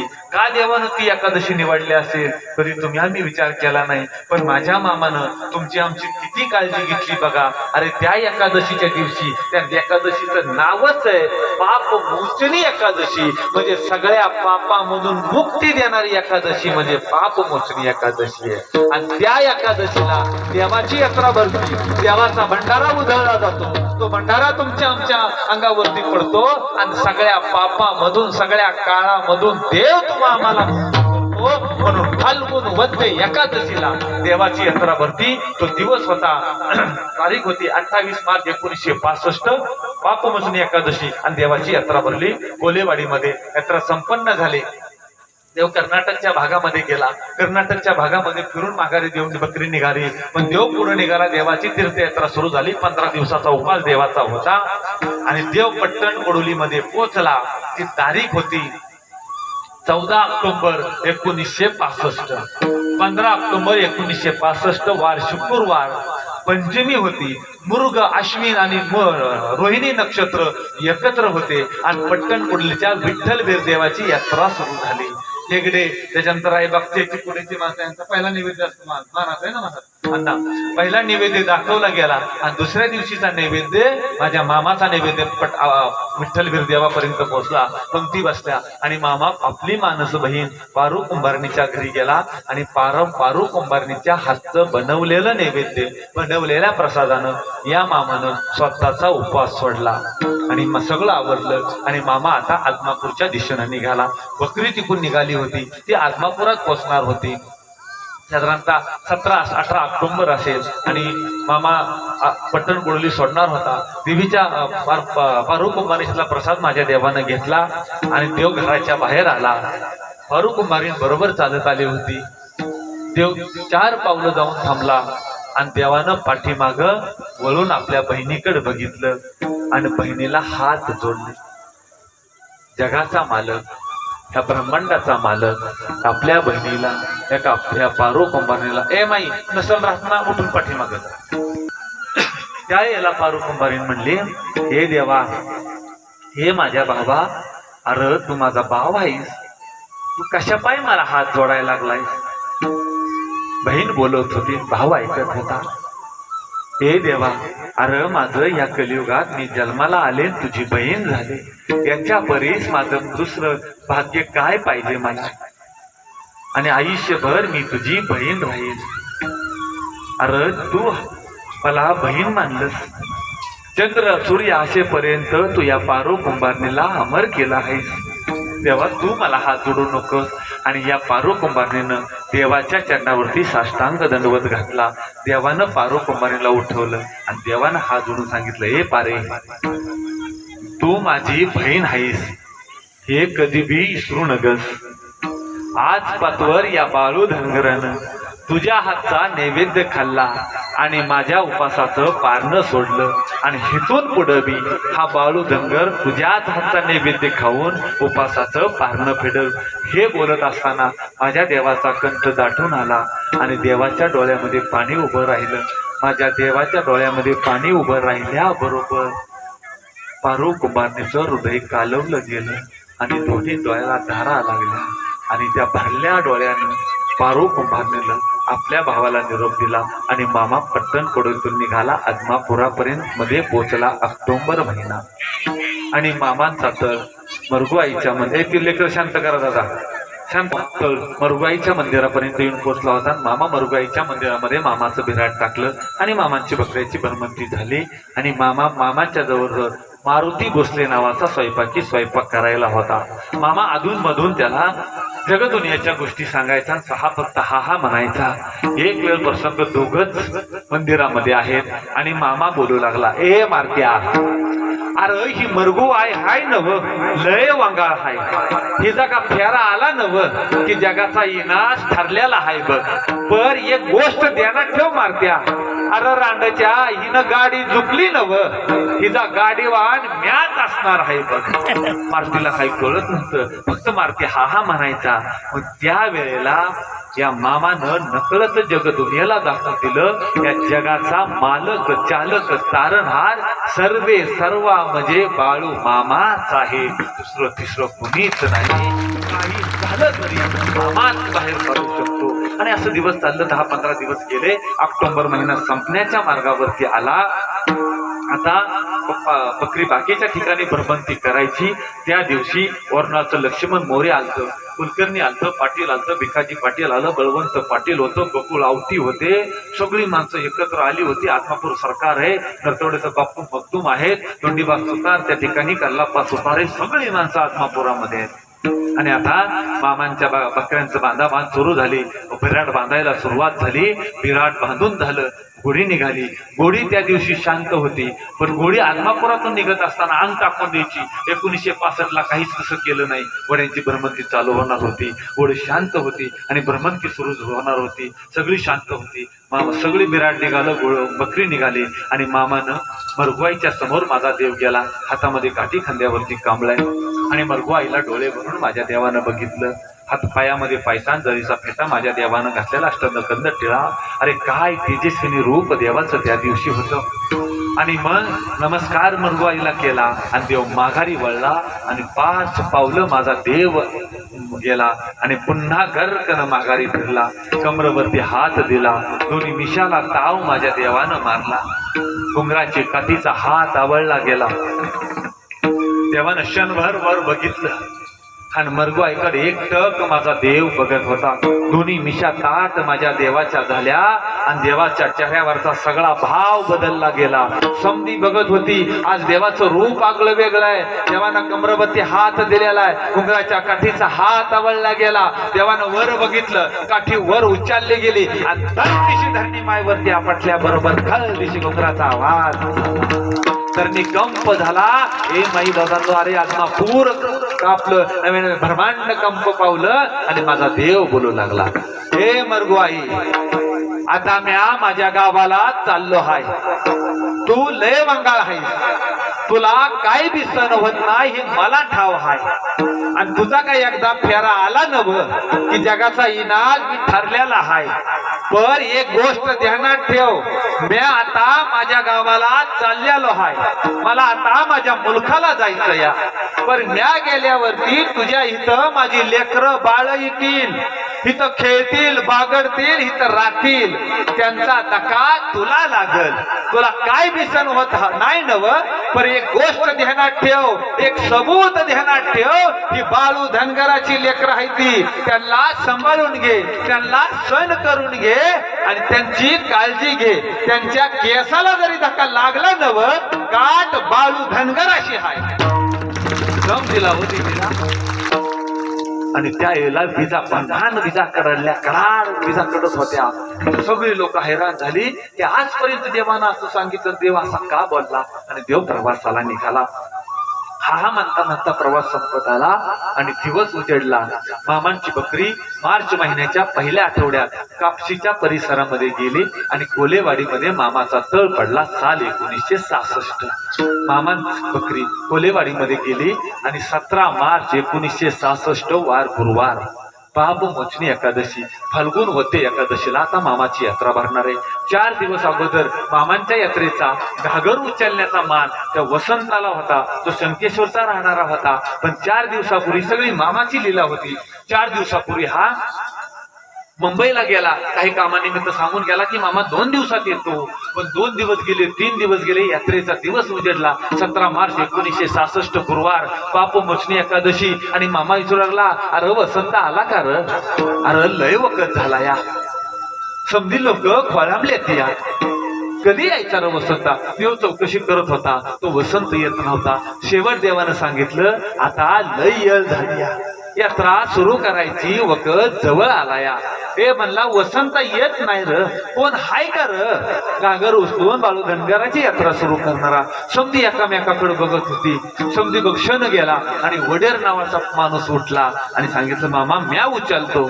मामानं त्याच्याकडे बघितलं, वर बघितलं आणि देव बोलला, हे वडरा, अरे हे काम एवढं सोपं वाटलं वय र तुला? अरे हे काम साधं सुद्धा नव. अरे हा बाळू धनगराचा खुंटा हाय, एकदा का बसला नव की पिढ्यानं पिढ्या कधी बी निघत नसतो या. एवढं म्हणल्याबरोबर तो खाली बसला. लोकांना कळलं की हे काम साधं सुद्धा नाही. आणि मग त्या वेळेला समधी लोक एकामेकाकडे बघत होती. वेळ जवळ आली. मामाने सांगितलं आपाच्या वाडीचा सत्यपाला उठावलं. उठ रे म्हणला सत्यपा. त्याच्यावर 4 माणसं उठवली आणि सांगितलं हे 5 माणसांनो, आता तुम्ही घागर उचला आणि ह्या बाळू मामाची यात्रा सुरू करा. जशी माणसं 5 घागरी जवळ गेल्याबरोबर देव उठून उंगडीवरती उभा राहिला. देवाला कमरेवरती हात, काठीला हात दिला आणि सूर्यनारायणाकडे बघितलं. अख्खं ब्रह्मांड माझा देव निहाळत होता. आणि 5 माणसांनी घागरीला हात लावला आणि कुंडलिकावर देवचा गजर झाल्याबरोबर देवानं किंकाळी फोडली, हे सूर्यनारायणा, अरे बाळू धनगराची यात्रा या कलियुगामध्ये परत होती नव. आता बाळू धनगराची यात्रा पंचकमिटी मध्ये गेली बघ. आता बाळू धनगर निश्चिंत झाला. आणि विजा कडल्या त्यावेळेला देव आनंदी चेहऱ्यावरती आनंद होता. आणि देव यात्रा पंच कमिटीमध्ये गेली. आणि 1966 पहिल्यांदा पंच कमिटीनं मामाची यात्रा भरवली. यात्रा संपली. मामा कर्नाटकच्या भागामध्ये निघाला.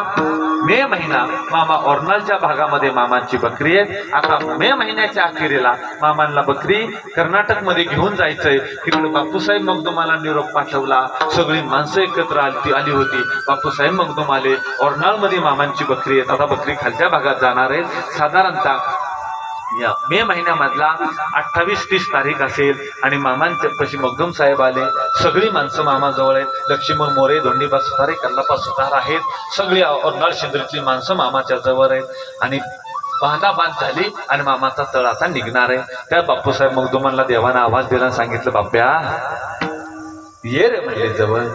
बापूसाहेब मगदुमान जवळ आले आणि देवानं बापूसाहेब मगदुमांना हात जोडलं. हात जोडल्याबरोबर बापूसाहेब मगदुमांचं डोळं भरून आलं. सांगितलं देवा, अरे तू माय आहेस, तू बा आहेस, तू कशा पाय हात जोडतोस रे? आणि मगदुमांना साष्टांग दंडवत घातला. दोन्ही खांद्याला मगदुम साहेबांचे हात लावलं आणि बापूसाहेब मगदुमांना उभं केलं. सांगू लागला, देवानं एका खांद्यावरती हात ठेवलाय. सांगितलं बाप्या, आता मला माझ्या मुलखाला जायचं आहे. आता मला बाळंत व्हायचं या बाप्या. आता मला काट टाकायची वेळ आलेलं जवळ. बाप्या, आता मी माझ्या मुलखाला चाललो. मी आता निंगापूरला जातोय. पाठीमागचं समद बैजवार बघ, समद ययस्थित करून घे. आणि हे सांगत असताना देवाच्या डोळ्यात पाणी होतं. आणि देवाने भरल्या हृदयानं त्या ओर्नाळ शिंदरीच्या माणसानं देवाला निरोप दिला. आणि देवांचा तळ आरभावेच्या गावामध्ये पडला. दुसरा तळ बोरणहट्टीला, दुसरा राक्षमध्ये पडला. तिसरा तळ कमुतनरला पडला. चौथा तळ फुलगट्टीला पडला. यादवाडला पडला. संगनकेरीला पडला. आणि मामा व्यंकापुरामध्ये तळ पडला. हा म्हणता म्हणता दिवस जात होते. शेवट मामांचा तळ निंगापुरामध्ये फिरून यादवाडच्या गावामध्ये मामांचा तळ पडला. जुलै महिना 1966. त्यावेळेला वीराप्पा कुणेकरी, रामू बंदी, त्याला मामा गौंडी म्हणायचे, आणि व्यंकाप्पा सावकार ही सगळी मामांच्या बरोबर सेवा करायला आहे. मामांना त्रास होत होता. आणि मामाने सगळ्याला सांगितलं, हे माझ्या लेकरांनो, माझ्या बाळांनो, आता मला बकरी राखणं होत नाही. आता बकरी तुम्ही सांभाळा. आता मी येणार नाही. आणि मग मामा जुलै महिन्यामध्ये तंबूमध्ये झोपून होता. अंगाची लाई व्हायची, अंगातनं वेदना यायच्या, हातपाय दुखायचं. त्या वीराप्पांना हातपाय दाबायचं. त्या रामूनं सेवा करायची. व्यंकाप्पा सावकारानं सेवा करायची. जमल तेवढी सेवा चालू होती. आणि देवानं सांगायचं, हे वीराप्पा, अरे माझी हाडं नेऊन मरगवाईच्या मंदिरामध्ये टाक रे आत्मापुरासनी. त्यांना वाईट वाटायचं की देव असा का बोलतोय. चल रे आत्मापुराला जाऊ, माझी हाडं मरगवाईच्या मंदिरामध्ये नेऊन टाक. व्यंकाप्पा म्हणायचा, देवा तू इथं थांबकीर मी तुझी समधी व्यवस्था करतो. हे अंकप्पा, अरे तुझं माझ्यावरती लय प्रेम आहे, तुझा माझ्यावरती लय जीव आहे, मला ठाव आहे. पण माझी भक्त यायला लागली तर तुझ्या डोंगरातलं दगाड बी पुसायला पुरायचं नाही. तर चल रे आदमापूरला जाऊ. नाना गोष्टी मामा सांगायचा. मध्यरात्रीला मामा किंकाळी ठोकायचा, जगदुनियेची भाकणूक करायचा. मामा कधी कधी सांगायचा, काही कुणाला कळत नव्हतं की मामा काय सांगतोय. मामा मधून किंकाळी ठोकायचा, मेघयानं मला माझ्या आकाशाचा फळा दुष्मगाच्या धारा. हाय की गाय मेघ उदंत हाय, हाय की गाय बगाड बांधाय. रोहिणी भरणी बांधो अदगाची पुरवणी होईल. नाना गोष्टी मामा सांगत होता, कोणाच्या काही लक्षात येत नव्हतं. मामा सांगायचा, पहिला मोगरा ठोकून जाईन, दुसरा मोगरा मध्यम राहीन. पुराण मानव मारवती तीन वा मैगरा कात्या कार्तिकी रोहिणी मिरगाच्या बहिणी. मिरवीचा कोळी कोकण बंधारी निर्मिळ बांधाड बांध शिवाड शिव सस्ती रोहिणी निघता मिरगा निघल्या जरा. कुणालाच काही कळत नसायचं, पण समधी ऐकायची. पण मामाला त्रास होत होता. ही गोष्ट सगळ्याच्या लक्षात आली. जुलै महिन्यामध्ये माझ्या मामानं अन्न कमी केलं. कधीतरी जेवायचा, आता दूध घेऊन मामा राहायचा. अपार दुःख या सगळ्याला होत होतं. 17 जुलै 1966 मामा यादवाड मध्ये आहे. पण मामा सकाळच्या पारी 10 वाजता इकडं निंगा पट्टण कोडोली मध्ये आला सकाळच्या पारी. आणि पारू कुंभारनेला आवाज दिला, ए पारे, अरे कुठं आहेस? भावाचा आवाज ऐकल्या बरोबर पारू कुंभारी पळत आली. पळता पळता घागर उचलली आणि देवाच्या पायावरती पाणी घातलं. आणि सांगितलं, देवा आज पाहुण्यासारखा का उभा आहेस? चल घरामध्ये वही 4 क्षण. ए पारे, आता म्या तुझ्यापाशी बसायला आलेलो नाही. आता लय अजून काम पडलं आहे. अरे समधी व्यवस्था लावायची आहे. पर पारे एक गोष्ट ध्यानात ठेव, समज जग बोंब मारल की बाळू धनगर मेला म्हणून, पर म्या मरणारा धनगर नवल. आज पातवर म्या तुझ्या हातचा नैवेद्य खाल्ला आणि माझ्या उपासाचं पारणं फेडलेलं आहे. या कलियुगाच्या अंतापर्यंत हा तुझा भाऊ तुझ्या हातचाच नैवेद्य खाईल आणि माझ्या उपासाचं मी पारणं फेडेल. आणि बोलत होता, देवाचा कंठ दाटून येत होता. फारुक मारणीच्या लक्षात आलं, हा देवाचा भाव वेगळा आहे. हात जोडलं देवाला, सांगितलं, देवा का आज असं बोलायला लागलाय? देवा आज तुझा कंठ का दाटून आलाय र? त्या यायला पारू कुंभारीला देऊन काही बोलला नाही. सांगितलं, पारे मला डोळं भरून बघून घे. आता मला माझ्या मुलखाला जायचं या. आणि ह्या पारू कुंभारणीला, या बहिणीला जगाच्या बापानं नमस्कार केला आणि देव 4 पावलं निघून गेला. पारू कुंभारीनं भरल्या डोळ्यानं देवाला बघत होती. देव लगेच नाहीसा झाला. तिच्या लक्षात आलं, आता काहीतरी गडबड आहे. 17 जुलै होती. जेव्हा निंगापुरामध्येच आहे. जुलै महिना गेला. ऑगस्ट महिना 16 ऑगस्ट 1966 शुक्रवार अमावस्या त्या दिवशी होती. आणि औरनाळ शेंद्रीच्या परिसरामध्ये बातमी पसरली की मामांची तब्येत खराब झाली. देवानं अन्न बंद केलं. ऑगस्ट महिन्यामध्ये देवानं अन्नाचा त्याग केला. फक्त दूध आणि पाण्यावरती माझा देव आहे. आणि मग लक्ष्मण मोरे, सगळी सुतार कंपनी, सगळी माणसं मामाला भेटायला त्या यादवाड मध्ये आले. यादवाडच्या चिचगंडी नावाच्या वाड्याच्या शेतामध्ये, लक्ष्मणाच्या शेतामध्ये मामाचा तळ आहे. सगळी माणसं आली आणि देवाची अवस्था बघितली. लक्ष्मण मोरेचा ऊर दाटून आला. हे देवा, हात जोडलं, सांगितलं, मामा काही चुकलं का आमचं? तू का रे तुझी अशी अवस्था करून घेतलीस? देवा तू जेवत नाहीस, तू खात नाहीस का रे देवा? का? देवाची तब्येत खालावत होत होती. हा म्हणता 10 दिवस गेले.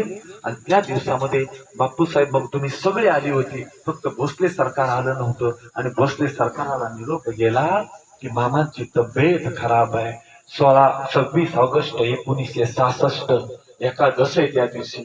आणि भोसले सरकार त्या यादवाड मध्ये चिचगंडीच्या रानामध्ये मामापाशी आले. मामांना बघितलं. भोसले सरकाराचं हृदय पिळवाटून गेलं. 2 दिवस चर्चा झाली आणि शेवट ठरलं. मामा एकच सांगायचा, हे उडगीच्यांनो, चला की रे माझ्या मरगवाईच्या मंदिरामध्ये माझे हाडं नेऊन टाका.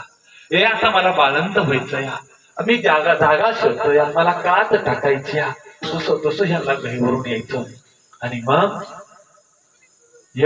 28 ऑगस्ट 1966 रविवार, आणि गडिंग्लज मधले मुधोळेंची गाडी बोलवली. अम्बॅसिडर होती, कार गाडी BMV 1960 हा नंबर होता. गाडी दुपारच्या 4च्या याला आली. सगळ्यांनी बांधाबांध केली, आणि बांधाबांध केल्यावरती समधी माणसं मामा जवळ आले आणि मामाला हात जोडलं, सांगितलं देवा समधी बांधाबांध झाली, तेव्हा आता आदमापूरला जाऊया. देवानं समध्याकडे बघितलं, तो तंबूच्या बाहेर बसला होता. सांची वेळ होती, देव सूर्यनारायण मावळतीला चालला होता. आणि देव म्हणला, हे रांडच्यानो, अरे तुम्हाला घोडा लावला रे म्हणला हुडगीच्यानो. अरे रातच्या येळला जायला म्या काय चोर हाय वैर, म्या काय दरोडेखोर हाय वैर. अरे उद्या सकाळच्या पारी माझ्या लेकरांना मी भेटल, त्यांच्याशी मी बोलल. माझ्या शेळ्या मेंढ्यांची त्यांनी लय सेवा केली आहे, आणि मग सकाळच्या पारी त्या समध्याला भेटून मग निघणार. आणि असं म्हणल्यावरती सगळी शांत झाली. आणि रात्र गेली. रात्रभर माझा देव झोपला नाही, आरोळ्या ठोकायचा. आणि दुसऱ्या दिवशी सकाळी सगळा विधी आटपला, आणि देव तंबूच्या बाहेर येऊन बसला. सकाळी 8 वाजता सूर्यनारायण वर आला होता, पण अख्खं नभ काळवांडलं होतं. आणि माझ्या देवानं आवाज दिला, हे माझ्या लेकरांनो, माझ्या बाळांनो, हे लक्ष्मणा, अरे यंकप्पा, अरे माझी मेंढकं, माझं गडी बोलव. लय सेवा केली आहे त्यांनी. आणि समधी मेंढकं मामाच्या जवळ येऊन बसले. देव समोर बसलाय, देवाच्या समोर सगळी मेंढके. आणि हे माझ्या महिनो दादांनो, त्या जगाच्या बापानं या मेंढक्यांना हात जोडलं, आणि धरणी माईला हात लावून नमस्कार केला. आणि देव बोलू लागला, हे माझ्या लेकरांनो, माझ्या बाळांनो, मी आता माझ्या मुलखाला चाललो. आता म्या तुम्हाला या म्हणणार नाही, जा म्हणणार नाही. आता म्या तुम्हाला जेव्हा बी म्हणणार नाही. देवानं खिशातलं पाकिट काढलं आणि मेंढक्यांच्या समोर टाकलं. म्हणून सांगितलं, हे मेंढक्यांनो, ज्याचा पगार त्यांनी घ्या, इष्टीला वाटकरची घ्या. माझ्या नावानं बोंबलू नका र, मी पगार दिला नाही म्हणून. मेंढक्यांच्या डोळ्यामध्ये पाणी होतं. हे दादा, अरे त्या देवाच्या बी डोळ्यामध्ये पाणी होतं म्हणे. आणि मेंढक्यांना हात जोडलं, सांगितलं, हे देवा, अरे कशा पाहिजे तुझा पगार घेऊ? नगर तुझा पगार, तुझं काय बी नको देवा, पण तू जाऊ नगर देवा. अरे तू गेलास तर मामा म्हणून आम्ही कोणाशी हात मारायचं, आणि मामा म्हणून आम्ही कोणापाशी यायचं रे देवा.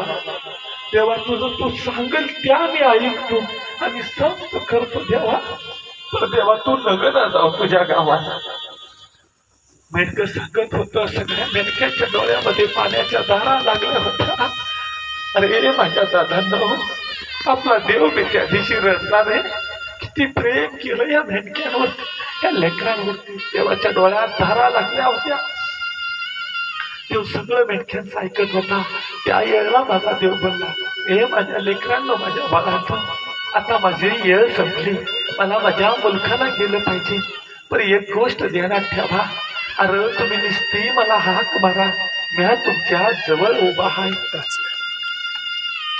त्या वेळेला माझा देव मेंढक्यांना बोलत होता, हे माझ्या लेकरांनो, माझ्या बाळांनो, तुम्ही माझी लय सेवा केली, या शेळ्या मेंढ्याची तुम्ही लय सेवा केली, पण आता मला थांबता येत नाही. अरे मेंढकं रडत होतं ना दादा, मग ह्याच्यामध्ये नवल नाही हो. मेंढ मामाची मेंढर सुद्धा रडत होती. तिकडं मामाची मेंढर मामाला आवाज देत होती, मामा ये ना जवळ, मामा तुला एकदा भेटू दे रे मामा, म्हणून मेंढर सुद्धा आवाज देत होती. माझा देव त्या मेंढक्यांना सांगू लागला, हे माझ्या बाळांनो, माझ्या लेकरांनो, अरे त्या मरणारा धनगर नव, जो मला हाय म्हणल नव त्याच्यासाठी मी हाय, जो मला नाही म्हणल नव त्याच्यासाठी मी कधीच नाही. तुम्ही फक्त मला हाक मारा, मी तुमच्या टाचखाली उभा हाय. समजा मेंढक्यांना माझ्या देवानं हात जोडलं, सांगितलं, उठा रे माझ्या बाळांनो, समजी जेवून घ्या. देवानं आग्रह केला, मेंढक्यांना जेवाय बसवलं. मेंढक्यांच्या नड्याखाली घास जात नव्हता. आणि देव सांगत होता, देवा रे माझ्या लेकरांनो, अरे देव समाधीला चालला आहे, पण आपल्या लेकरांना पोटभर जीव घालतोय हो माझा देव. घास फिरत होतं मेंढका अर्ध्या ताटावून उठलं आणि देव उठला आणि मेंढरांच्या दिशेनं माझा देव जाऊ लागला. जसा माझा देव जवळ येत होता तशी मेंढरं उड्या मारत होती आणि ह्या जगाच्या मालकानं या माझ्या मामानं ह्या मेंढी भाऊनीच्या पायाला हात लावून नमस्कार केल्याबरोबर सगळी मेंढरं रडू लागली, डोळ्यात अश्रू येऊ लागले. एकच कळलं माझला, अरे सगळं घोडं रडत होतं आणि मात्या नावाचं गाणं मामा कशी आलं. अरे माणसं रडावी ना तसं गाणं रडत होतं. समद्याला नमस्कार केला माझ्या देवाने आणि देव फिरला आणि व्यंकप्पाच्या खांद्याला हात लावला. देव सांगू लागला, ए व्यंकप्पा, अरे तुझी माझी भेट आता स्वर्गामध्ये. असं म्हणल्याबरोबर कंठ दाटून आला आणि सगळ्याने एक हंबरडा पडला. व्यंकप्पा मोठ्याने रडू लागला, सांगू लागला, देवा आमचं काही चुकलं का रे देवा. ए बाबा, ए माझ्या मामा, अरे का चालला तर तू तुझ्या मुलगाला नको ना जाऊ देवा. विनवणी करत होती. व्यंकप्पाला सांगितलं, ए व्यंकप्पा, अरे आता स्वर्गात भेटू. आणि देव गाडीमध्ये गेला. गाडीमध्ये देव बसला, सगळी माणसं गाडीत बसली आणि अख्ख्या यादवाडला अफाट गर्दी हो त्या दिवशी. त्याचीच कंडीच्या तार होती. समद्याला देवानं नमस्कार केला. समद्याचं डोळं भरलं, डोळ्यात अश्रू येत होते. 29 ऑगस्ट 1966 वार सोमवार आहे आणि गाडी आत्मापूरच्या दिशेने निघाली. मध्ये गाडी थांबली. गाडी थांबल्याबरोबर देव म्हणला, ए मोर्या, गाडी मरगवाईच्या मंदिराकडे घे, नाही तर तुझ्या गाडीला हात लावतो. गप गुमान गाडी चालली. मध्ये सुरूपल्ली आल्या बरोबर गाडी थांबवली. का रे मग मामाने विचारलं, मामा का गाडी थांबवली. अरे माझं लेकरू येते रे. आणि सुरूपल्लीचा भिकाजी पाटील आला. भिकाजी पाटील आल्या बरोबर देवानं बोलवलं, म्हणजे भिक्या लगोलग घरी जा, तुझी डोरं तिथं भान आणि आदमापूर जवळ कर. भिकाजी पाटलानं शब्द प्रश्न केला नाही, कळलं काहीतरी या घडीत आहे. लगोलग संध्याकाळी मामाच्या पाठीमागच भिकाजी पाटील आदमापूरला पोचला. गाडी आदमापुरामध्ये हात घुसल्या बरोबर डाव्या बाजूची जी समीर मामाच्या मंदिराची जागा आहे त्या जागेकडे माझ्या देवानं बोट केलं. तिथं भाताचं पीक होतं आणि सांगितलं, ए मोर्या सरकारा, अरे ही जागा माझी आहे बघ. कंठ घातल्यासारखा झाला होता देवाला. देव मरगुआईच्या मंदिरामध्ये गेला. मरगुआईच्या मंदिरामध्ये खाट टाकली होती, गादी हातरली होती. मरगुआईच्या मंदिरामध्ये दक्षिण बाजूच्या भिंतीला देवाची खाट होती आणि देव त्या खाटावरती झोपला. 29 ऑगस्ट सोमवारचा दिवस. अंगाची लाई होती, अंगाच्या वेदना चालू आहेत. लक्ष्मण मोरे वारा घालतोय. विराप्पा पुणेकरीला सांगितलं की हातपाय दाबतोय. पुढे येत असताना रामू गावड्याच्या हातात पाकिट दिलं. सांगितलं, येत्या शुक्रवारी मला बकरी रस्त्याला लाव आणि आदमापूर जवळ कर. सगळ्यांचा निरोप घेऊन मामा आदमापुरात पोचला होता. हा म्हणता म्हणता वाऱ्यासारखी बातमी पसरली की देव आला, देव आला, देव आला, देव आजारी आहे, देव आजारी आहे. पाऊल ठेवायला जागा नाही, एवढी गर्दी आत्मापुरामध्ये झाली. देव सगळ्याला दर्शन देत होता, सगळ्याला नमस्कार करत होता आणि सांगत होता, मुक्कामी थांबू नका, आपल्या घरला जावा. देव प्रत्येकाची काळजी घेत होता, प्रत्येकाची विचारपूस करत होता. 30 ऑगस्टला सगळ्यांना ठरवलं, मंगळवारचा दिवस आहे. कर्नाटकमध्ये मच्छ्य नावाच्या गावामध्ये एक मोठा वैद्य, महान वैद्य, त्याच्यापासला पेशंट कधी बराच झालेला आहे आणि त्याच्याकडे जाऊन म्हणले. मामानं क्षणार्धात परवानगी दिली का, त्याची सेवा मोठी, त्याला दर्शन द्यायचं होतं. आणि सगळी मंडळी मामाला घेऊन मच्छ्यामध्ये पोचल्या बरोबर वैद्यराज बाहेर आले आणि मामाला बघितल्या बरोबर या ब्रह्मांड नायकानं त्या वैद्याला शिवशंकर, त्या वैद्याला या शिवशंकरानं कमरवरती हात देऊन विठ्ठलाच्या रूपामध्ये दर्शन दिलं. सुदर्शन चक्र हातामध्ये घेऊन श्रीकृष्णाचं दर्शन दिलं आणि घोड्यावरती बसवून कैला त्या खंडोबाचं, खंडेरायाचं दर्शन दिल्या बरोबर त्या वैद्यानं हात जोडले, साष्टांग दंडवत घातला. सांगितलं, ए माणसांनो, अरे माझं पुण्य थोर, म्हणून आज मला या भगवंताचं दर्शन झालं. त्या वैद्याला ब्रह्मांडाचं दर्शन घडवलं होतं आणि तो सांगू लागला, अरे हा जगाचा डॉक्टर आहे, या डॉक्टरला नीट करणारा डॉक्टर अजून जन्माला यायचा आहे. आणि साष्टांग दंडवत घालून गाडी पुन्हा निघाली आत्मापूरच्या दिशेनं. आत्मापुरामध्ये मामांच्या मरगुआईच्या मंदिरामध्ये देवाला दुसऱ्या दिवशी 31 तारखेला वार बुधवार आहे. दादू गवळी मामापाशी आलाय आणि दादूला मामाने विचारलं, दाद्या अरे तू अजून हित आहेस वैर? अरे जा म्हणले निंगापुराला. आणि दादू गवळीला मामा सांगतोय, दाद्या जवळ बोलवलं माझ्या देवानं. समोर दादू गवळी उभा आहे आणि देव सांगतोय, दाद्या हे पांड्याच्या या बाळू धनगराला या तुझ्या मामाला डोळे भरून बघ. असं म्हणल्याबरोबर दादू गवळीचं डोळं पाणावलं गेलं. अरे दादू गवळी, हे दादू तुझं मन भरत नाही नव, तो पतवर मला बघ बघ म्हणले. डोळं भरून मला एक बघून घे. आणि खिशातलं 1600 रुपये काढलं आणि त्याच्या हातामध्ये दिलं आणि सांगितलं, लगोलग लिंगापूरला जा आणि बकरी येत्या शुक्रवारी रस्त्याला लाव. त्यावेळेला मामाला समाधी घ्यायला फक्त 4च दिवस अवधी आहे. तरी सुद्धा मामा किती काळजी घेतोय. मामानं त्या दादू गवळीला भाकरीचं पेंडकं बांधून दिलं. रस्त्यामध्ये खायला माझ्या लेकराला भूक लागल, ही माझं लेकरू काय खाईल, माझं लेकरू माझं 1600 रुपयातला आणा सुद्धा खरचणार नाही, उपाशी राहील म्हणून या बापानं त्याला भाकरी बांधून दिली, या माईनं भाकरी बांधून दिली. तो निघाला. त्या दिवशी कोणीतरी मसोबा करायचं ठरवलं. मसोबाला कोंबड्याचा बली द्यायचा होता. मामानं त्यालाही परवानगी दिली. पण रात्रीच्या वेळी मसोबा कोंबडं मेलं गेलं. दुसऱ्या दिवशी भिकाजी पाटील म्हणले, मी ह्याला जाऊन 1 तारखेला जाऊन सांगितलं की मी ज्योतिबाला कौल लावतो. मामा म्हणले, जा रे म्हणले, रांडाच्या जगाच्या समजा देवाला कौल लावा. कौल लावायला गेला आणि सांगत आला, उजवा कौल दिला, उजवा ते दिला कौल. मामा म्हणला, असं म्हणतोय वैर नाही का? गुरुवार गेला, 2 तारीख वार शुक्रवार. त्या दिवशी बकरी रस्त्याला लागायची होती, पण व्यंकाप्पा सावकार तिथं नव्हते. म्हणून ही सगळी व्यंकाप्पा सावकाराला भेटायला गेलं आणि बकरी शनिवारच्या दिवशी रस्त्याला लागली. शुक्रवारच्या संध्याकाळी जगदुनियेची भविष्यवाणी माझा देव करतोय. आणि त्या दिवशी या मरगुआईच्या मंदिरामध्ये सगळी झोपी गेली. अखंड सेवा करणारा लक्ष्मण मोरे सुद्धा त्याला निंद्रा लागले. अंगाची लाई होत होती, अंगाचं दुखणं होत होतं, हातपाय दाबत होते. सगळी माणसं एकत्र आली. रामू भोसले सरकार आहे, लक्ष्मण मोरे सुतार आहेत, बकुळ आवटी आहे, पाटील आहेत, कुलकर्णी आहेत, भिकाजी पाटील आहे, बळवंत पाटील आहे, कुशाबा पाटील आहे, बेडगे गुरुजी आहे. अरे सगळी माणसं तिथं गोळा झाली आणि सगळी मामाची सेवा करत होती.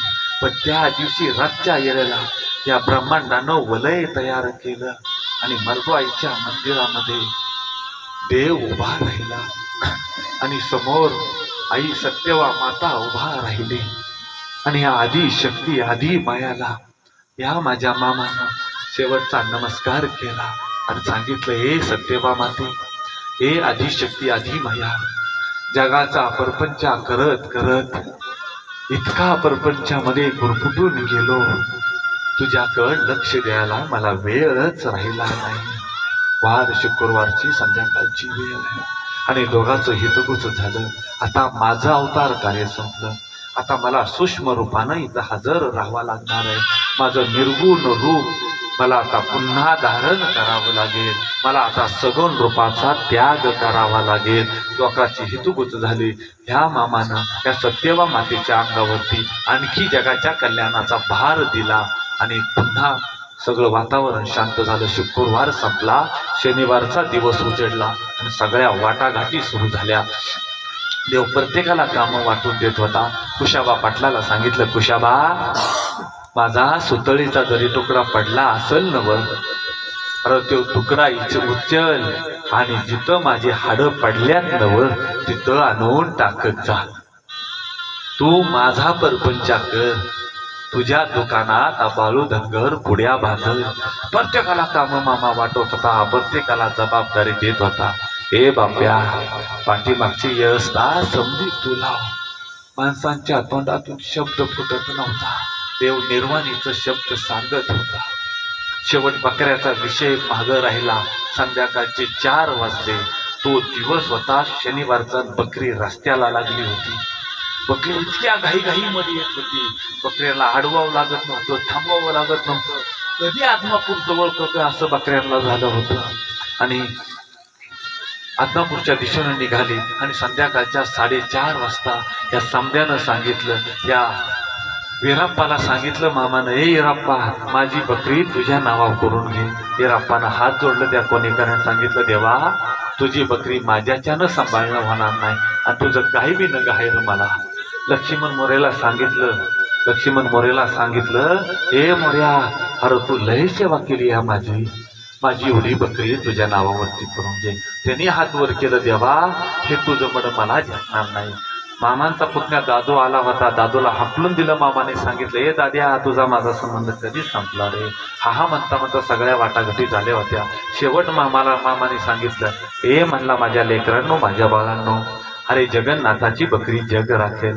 ज्या दिवशी तुम्हाला राखणं होणार नाही नवं, त्या दिवशी माझ्यावरती सोडा, माझं मी बघून घेतो. हा म्हणता वेळ आली. सगळी माणसं आली आणि देवानं निर्वाणीचं शब्द माझ्या देवाचं सुरू झालं. देव सांगू लागला, ए माझ्या लेकरांनो, माझ्या बाळांनो, अरे ही जगन्नाथाची बकरी जग राखल आणि जग खाईल. ज्या दिवशी तुम्हाला बकरी राखणं होणार नाही, त्या दिवशी ही समधी बकरी मरगुआईच्या त्या आदमापुराच्या डोंगरामध्ये सोडून द्या. आदमापुरातलं दगड भांड बाळू धनगराची बकरी राखतील असं सांगितलं आणि सगळं देवाने वाटून दिलं. पण हे वाक्य म्हणल्याबरोबर आदमापुरातलं दगड भांड उड्या मारत होतं आणि कुणीतरी सांगत आलं, मामा, दगडी उड्या मारत्या तू. देवानं सांगितलं, ये रांडच्यानो, अरे येळ आली की म्या तुम्हाला आवाज देत. दगडी शांत झालं. सगळं झालं. तुडुंब करते आणि संध्याकाळच्या 7:30चा सुमार मामा मरगुआईच्या मंदिराच्या बाहेर आला. समद्याला जेवायला बसायला सांगितलं. सगळ्या माणसाने विनंती केली, देवा, अरे तू घास खाल्ला नाही आणि आम्ही कशा पाहिजे. त्या याला माझा देव सांगू लागला, अरे माझी मेंढी माऊली जीवली, या बाळू धनगराला आनंद होतो. माझी लेकरं जीवली की मी गालामध्ये हसतो. अरे मी ह्यांच्यामध्ये आहे, मी माझ्या मेंढी माऊलीमध्ये सदैव आहे. असं झालं. सगळ्यांनी आदर केला, पण देव जेवत नव्हता. पण देवानं सांगितलं, रांडेच्यांना जेवायला बसून घ्या. सगळी जेवत होती. देव भरल्या डोळ्यानं सगळ्याला बघत होता. सगळ्यांचं जेवण झालं आणि देवानं सगळ्याला नमस्कार केला आणि देव आपल्या ठिकाणी येऊन बसला. एक कपभर दूध देवानं सगळ्याच्या आग्रहात घेतलं. 10 वाजले, सगळी झोपी गेली. 10:30 वाजले, 11 वाजले आणि हा लक्ष्मण मोरे वारा घालत होते. लक्ष्मण मोरेंचं अंग दुखत होतं. देवाची लाही होत होती. जुलाब लागले होते आणि देव म्हणला, ए लक्ष्मणा, लय सेवा केलीस, लय राबलास, अंग दुखतंय नव तुझं, तुला आता परसाकड लागली वैर. पण अरे तू जाशील परसाकड, मला एकट्याला सोडून जाशील वैर. अरे मला माझ्या मुलखाला जायचंय, मला कात टाकायची. देवा, मी तुम्हाला सोडून कुठं बी जाणार नाही. कंठ दाटून यायचा. 11:30 वाजले. 11:55 झाले आणि त्यावेळेला त्या लक्ष्मण मोरेला झोप लागली. डोळा लागला होता आणि देव उठून बसला.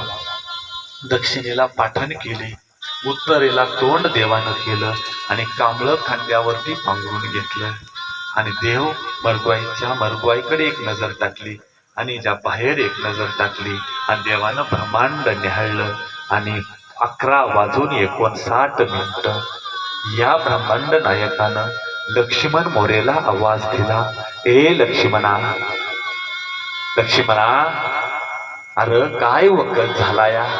अरे शनिवार संपला नव, आईतवार सुरू झाला का र. खडबडून लक्ष्मण मोरे उठला आणि कंदिलाची वात वर केली. बरोबर 12 वाजले होते आणि 12 वाजून समय सुरू झाला होता आणि लक्ष्मण मोरे आता मामा बोलतोय, हे देवा, शनिवार संपलाय, आता आईतवार सुरू झालाय देवा, असं म्हणतोय. 12 वाजून गेले वैर लक्ष्मणा. होय देवा, 12 वाजून गेले आणि 12 वाजून गेले. आता 1-2 मिनिटं 12 वाजून झाली असतील. त्याच बरोबर एक लख प्रकाश निर्माण झाला. शंखनाद येऊ लागला. लख प्रकाश झाला. ह्या लक्ष्मण मोरेचं डोळं टिपलं गेलं. काय होतं हे समजलं नाही. क्षणापाठीमागून क्षण जात होता आणि हळूहळू शंखनाद कमी झाला, लख प्रकाश कमी झाला आणि देवाची महासमाधी झाली होती. लक्ष्मण मोरेनं बघितलं देवाचं डोळं उघडं, देव बोलत नाही. आणि लक्ष्मण मोरेनं पायाला हात लावला आणि आवाज दिला, मामा. पुन्हा आवाज दिला, मामा. आणि कंठ दाटून आला की आता मामा बोलणार नाही. आणि पुन्हा हात ठेवला मोठ्यानं. हा लक्ष्मण मोरे वरडला, ए मामा आता तरी बोल की रे मामा, शेवटचं तरी बोल. ए रांडेच्या म्हणून मला आवाज दे रे मामा. त्याचा आवाज सगळ्यांनी ऐकला. सगळी गडबडून जागी झाली. सगळी मामा जवळ आले. मामाची समाधी झाली होती. माईराजानं एकच टाहो फुटला गेला. अश्रूच्या धारा लागल्या. तिथं सत्यवा मातेला अंतर्ज्ञानानं सगळं कळलं होतं. सत्यवा माता निघाली होती. तिला आणायला मुराळकी गेला होता. सत्यवा माता निघाली होती. त्या वेळेला सत्यवा मातेनं घडा लोळायला सुरुवात केली. हो, आक्रोश केला. हो, माझ्या माईनं सुद्धा आक्रोश केला. सकाळच्या पारी रविवारी सकाळी आंघोळ घालायची विधी सुरू झाली. देवाला नवी कपडे घातली गेली. का आदमापूर सरकारची बैल आणली गेली. मरगुआई मंदिरापाशी गाडी सजवली गेली. माचा बनवला गेला. वर सिंहासन बनवलं गेलं. सकाळी 9:30 सुमाराला सत्यवा माता आली. अरे हा आधी शक्ती आधी माईनं सुद्धा नाव पडला. अरे जग दुनिया त्या दिवशी रडत होती. अरे तुम्ही आम्ही रडलो, मामाची लेकरं रडली, ह्याच्यामध्ये नवल नाही रे दादांनो. हे नभ सुद्धा रडत होतं. आकाशातून सतत पावसाच्या धारा लागल्या होत्या. नभ रडत होतं. आत्मापुरातली झाडं सुद्धा रडत होती. अरे मामा ताई दादांनो माईंनो, पंढरीचा पांडुरंगाच्या डोळ्यातलं अश्रू थांबलं नाही. या लक्ष्मी माईच्या डोळ्यातलं अश्रू थांबलं नाही. पांडुरंग शनिवार पासून अश्रू घालत होता. पांडुरंगाची 2-3 कपडे त्या पुजाऱ्यानं बदलले. कपडे सतत वली होत होती. मामा समाधी घेतली म्हणून पांडुरंग सुद्धा रडत होता. सगळं झालं. समाधीला मामाला गाडीमध्ये बसवलं गेलं. समाधीचा खड्डा तयार व्हायला सुरुवात झाली. भाताचं पीक होतं. खड्डा तयार होत होता. मुरगुडवरून मिठाच्या गाड्या येत होत्या. भंडाऱ्याच्या गाड्या येत होत्या. आणि देवाला त्या गाडीमध्ये बसवलं निघालं. अरे माणसं रडत होती. तर आहे का त्या गाडीला झुकलेली आदमापूर सरकारची बैल सुद्धा अश्रू गाळत होते. त्यांच्यातलं सुद्धा अश्रू थांबत नव्हतं. अरे माणसं रडली, जनावर रडली, ह्याच्यामध्ये नवल नाही. साक्षात आदमापुराच्या दगड धोंड्यामधून सुद्धा अश्रूच्या धारा लागल्या होत्या. इतकं दुःख ह्या ब्रह्मांडामध्ये. अरे 33 कोटी देवाला दुःख झालं होतं. हा म्हणता म्हणता सांच्या येळेला 3:30 वाजता समाधीच्या ठिकाणी गाडी आली आणि सगळ्यांनी मामाला उचललं आणि त्या अश्रूंच्या धारा चालू होत्या. मामाला समाधीच्या खड्ड्यामध्ये ठेवलं गेलं. पूर्वेकडे तोंड केलं. सगळी मामाकडे बघत होती. त्या क्षणाला मामाची डावी मिशी दाट झाली. उजवी मिशी दाट होती. तेज वाढू लागलं. मीठ पडत होतं. भंडारा पडत होता. आणि हे माईंनो दादांनो, अरे मामाच्या लेकी बाळी मामा जवळ येत होत्या. कुणी नाकातली नथ टाकत होतं. कोण हातातली सोन्याची बांगडी टाकत होतं. कोण पैजण टाकत होतं. कोण गळ्यातला दागिना टाकत होतं. कोण सोन्याचा मणी टाकत होतं. कोण पैका टाकत होतं. हा म्हणता म्हणता भंडारा नाणं सोनं नाणं पैक्यानं मामाचा खड्डा भरत छातीपर्यंत आला. 4:30चा सुमार झाला. सगळे दर्शन घेत होते. आणि शेवट आता मामाच्या तोंडावरती कापड झाकायचं. अष्टादीश संत हजर झाले. माझा पांडुरंग सुद्धा तिथं हजर झाला. सिद्धनाथ आले, विठ्ठल गिरदेव आले, महालिंग राया आले. अरे सगळ्याच्या डोळ्यामध्ये अश्रूच्या धारा चालू होत्या. कुणी हातामध्ये भंडारा घेतला, कुणी गुलाल घेतला, कुणी अबीर घेतला, कुणी बुक्का घेतला, कुणी सोनं घेतलं, कुणी नाणं घेतलं, कुणी काही घेतलं. सगळी उभा राहिली. त्या येळे ह्या लक्ष्मण मोरेनं त्या येळेला ह्या बापू साहेबांना टाहो फोडला सांगितलंय, कुणी पण टाकू नका रे, काही माझा मामा गेला नाही. अरे त्याच्या चेहऱ्यावरचं तेज बघा रे, अजून त्याच्या अंगातनं घाम येतोय.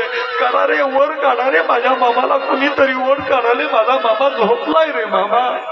सगळी आक्रोश करत होती, एकामेकाला सावरत होती. त्या सगळ्या आवाजामध्ये सगळ्यांनी हातामध्ये भंडारा घेतला, सगळ्यांनी हात पुढं केले, कोणी माती घेतली, सोनं नाणं केलं आणि मोठ्यानं सगळी रडत होती. आणि मामाच्या डोक्यावरती शेवटचं अभिषेक सुरू झाला. ए माई दादांनो, अरे दिसणारा हा जगाचा मालक शेवटच्या क्षणी या आदमापुरामध्ये सकाळ संध्याकाळच्या वेळेला 5च्या सुमाराला माझ्या देवाला समाधी देणं सुरू झालं. 5 वाजता माझा देव दिसत असा झाला. माझा देव आता दिसणार नव्हता.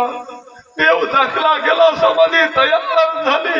एकच रडायचा कोल्होल सुरू झाला आणि म्हणू लागले, आता ऐसा मामा होणे नाही. आता कुठे शोधू मामा, आता मामा होणे. गेले दिगंबर ईश्वर विरोधी, गेले दिगंबर ईश्वर विरोधी.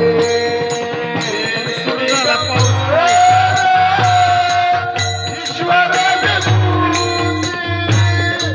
गेले दिगंबर ईश्वर विरोधी. राहिल्या त्या कीर्ती जगमाजी, राहिल्या त्या कीर्ती जगमाजी, राहिल्या त्या कीर्ती जगमाजी,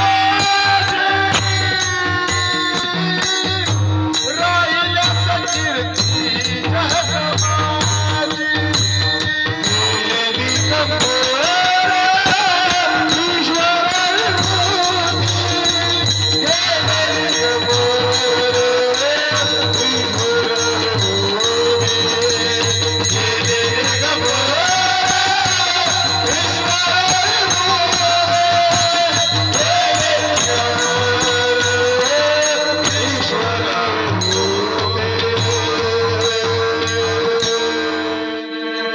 आता देव दिसणार नाही.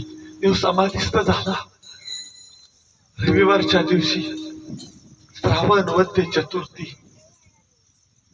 4 सप्टेंबर 1966 अख्ख्या आदमापुरामध्ये लाखोची माणसं तिथं तशीच रात्रभर झोपून राहिली. पडत्या पावसामध्ये राहिली, जागची हल्ली नाही. रात्र गेली. अपार दुःख आहे. त्या दिवशी रविवारी दिवसभर या बकऱ्यानं गवताच्या काडीला तोंड लावलं नाही का? गाढवानं घोड्यानं पाणी सुद्धा, चारा सुद्धा खाल्ला नाही. ज्या दिवशी 5 वाजता देवाला समाधी दिली ना, सगळी मेंढरानं अंग टाकून दिलं, घडाघडा लोळत होती. ती बकरी 9व्या दिवशी तिथं पोचली आदमापुरात. आणि 9व्या दिवशी पोचल्यावरती त्यांना सांगावं लागलं नाही त्यांचा मामा कुठे. अरे पळत सुटली बकरी. अण्णा मामाकडे बकरी पळत सुटली त्या समाधीकडे. आणि त्या समाधीला गिरट्या घालत होती, ओरडत होती, रडत होती. अरे कुणी त्यांना म्हणलं नाही चला तिथं. त्यांना कळत होतं की त्यांचा बाप कुठं आहे, त्यांची माय कुठं आहे. आणि वरडून सांगत होती, मामा येणार रे मामा, आम्हाला आवाज दे मामा, मामा आमच्या पाठीवर हात फिरव. अरे तास झाला. गिरट्या घातली. शेवट बकरी बाजूला काढली आणि एक भला मोठा मेंढा समोर आला. मामाच्या समाधीकडे बघितलं. मोठ्यानं हंबरडा फोडला. पाण्यात पाणी पडू लागलं. धाड दिशी कोसळला. त्या मेंढ्याला मामाच्या समोर त्या कुंडलिक पाटलानं समाधी दिली आणि त्याच्यावरतीच ते पिंपळाचं झाड लावलं. हे माई दादांनो, 12 दिवस लोक भयान दुःखामध्ये आहेत. सगळं दिवस चालू आहे, कार्य चालू आहे.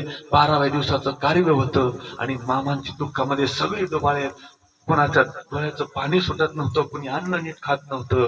असा स्मरुगाईच्या मंदिरापाशी स्वयंपाक चालू आहे. गुडघ्या इतका जाळ चालू आहे. पलीकडे शेरड आहेत, अलीकडे शेरडीचं पिल्लू कोकरू होतं आणि त्या भयाल गुडघ्या इतका जाळ चालत असताना सगळ्यांची चर्चा आहे. आणि त्या जाळातून एक करडू आतमध्ये घुसलं. सगळी वाढली, आले, मेल जळलं, भाजलं, मेलं, बाहेर काढा म्हटली. किती करू आहे असं बाहेर पडलं आणि पलीकडे असलेल्या शिर्डीला प्यायला लागल्या बरोबर सगळी माणसं उठून उभा राहिली आणि देवाचा जय जयकार केला, सांगू लागली, नाही रे नाही, आपला देव गेला नाही, आपला देव इथंच आहे, आत्मापुरामध्ये समाधिस्थ आहे आणि तो सूक्ष्म रूपाने हजर आहे, आपला मामा गेला नाही, हा मरणारा धनगर नव्हे, हा बाळू मामा म्हणजे अमर आहे. देव आत्मापुरी राहिला, देव आत्मापुरी राहिला,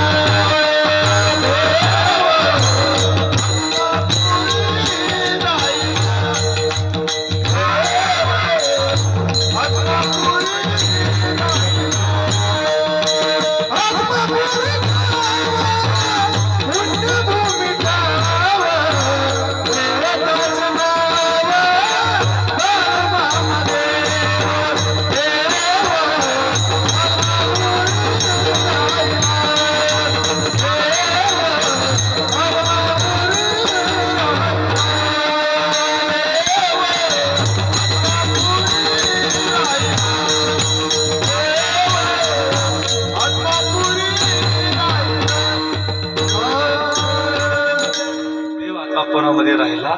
देवानं समाधी अशीच आहे काय 5 मिनिटांमध्ये आता पूर्णत्वाकडे जाऊया. आपल्या मामानं साक्षात या कलियुगामध्ये संजीवन समाधी घेतलेली आहे. जर माझा मामा गेला असता तर ह्या मिरवणुकीमध्ये 2 वेळा धोत्र बदलली आणि 3 वेळा अंगातला शर्ट बदलला. अण्णा देवाचा देवानं 3 रूप दाखवली. सकाळच्या पारी तरुण रूप होतं, दुपारच्या वेळी मध्यम वयातलंय आणि संध्याकाळच्या वेळी वृद्ध रूपामध्ये माझा देव या जगदुनियेला दिसलाय. समाधी घेत असताना देवाची एक डावी मिशी खाली, उजवी मिशी वर होती. दोन्ही मिशा वर झाल्या आणि देव तरुण अवस्थेमध्ये लोकांना दर्शन देतोय. पांढरं कापड टाकत असताना जेव्हा हात लागला तेव्हा माझ्या मामाचं अंग गरम लागत होतं. कोण म्हणतंय की माझा मामा समाधी घेतली, समाधीस्थ झाला? अरे ह्या मामानं फक्त आपला श्वासोच्छ्वास थांबवला आणि देव तुमच्या आमच्या राखण करण्यासाठी आत्मापुरामध्ये सिंहासनावरती विराजमान झाला.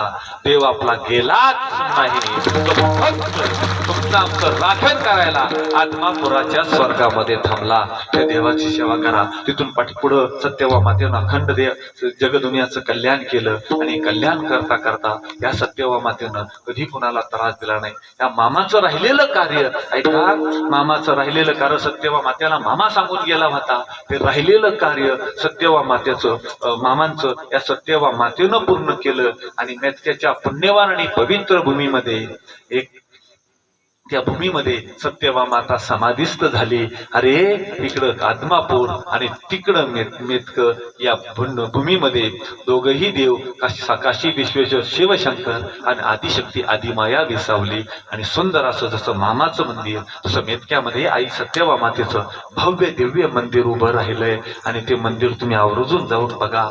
त्या मंदिरामध्ये गेल्यानंतर एक भाव निश्चितमध्ये मनामध्ये येतो. तिथं आई दिसती आणि तिथं बापही दिसतो. तिथं आईचं प्रेमही जाणवतं आणि बापाची कृपाही जाणवती. ते मंदिर म्हणजे आई सत्यवा मातेचं मंदिर, मेतक श्री क्षेत्र मेतक.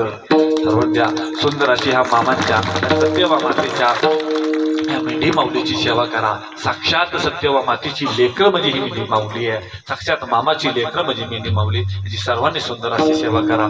झालेली सेवा माझ्या मामांच्या चरणावर आदिशक्ती आदिमाया आई सत्यवा मातेच्या चरणावरती अर्पण करतो. कारभारी तुमच्या चरणावरती अर्पण करतो. आज सुंदर अशी सेवा करायचा योग कारभारी तुम्ही मला दिला. तुम्हालाही अंतःकरणपूर्वक धन्यवाद आहे. या सगळ्यांना अंतःकरणपूर्वक धन्यवाद.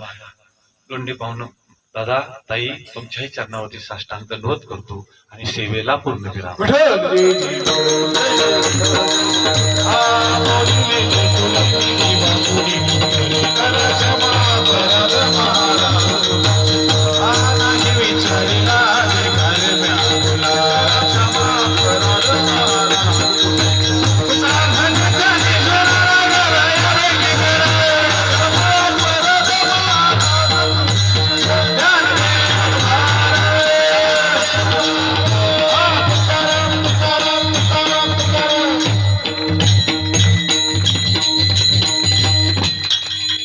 माफी मागतो, मी जास्त वेळ घेतला थोडं मला माफ करा.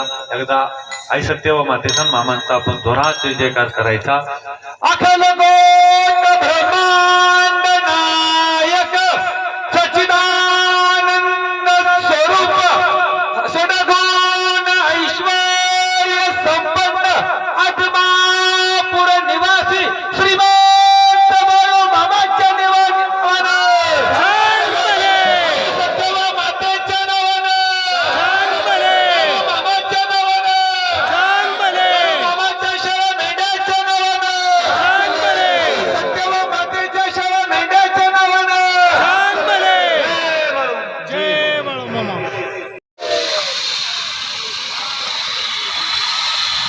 जय बाळू मामा. जय बाळू मामा. जय बाळू मामा.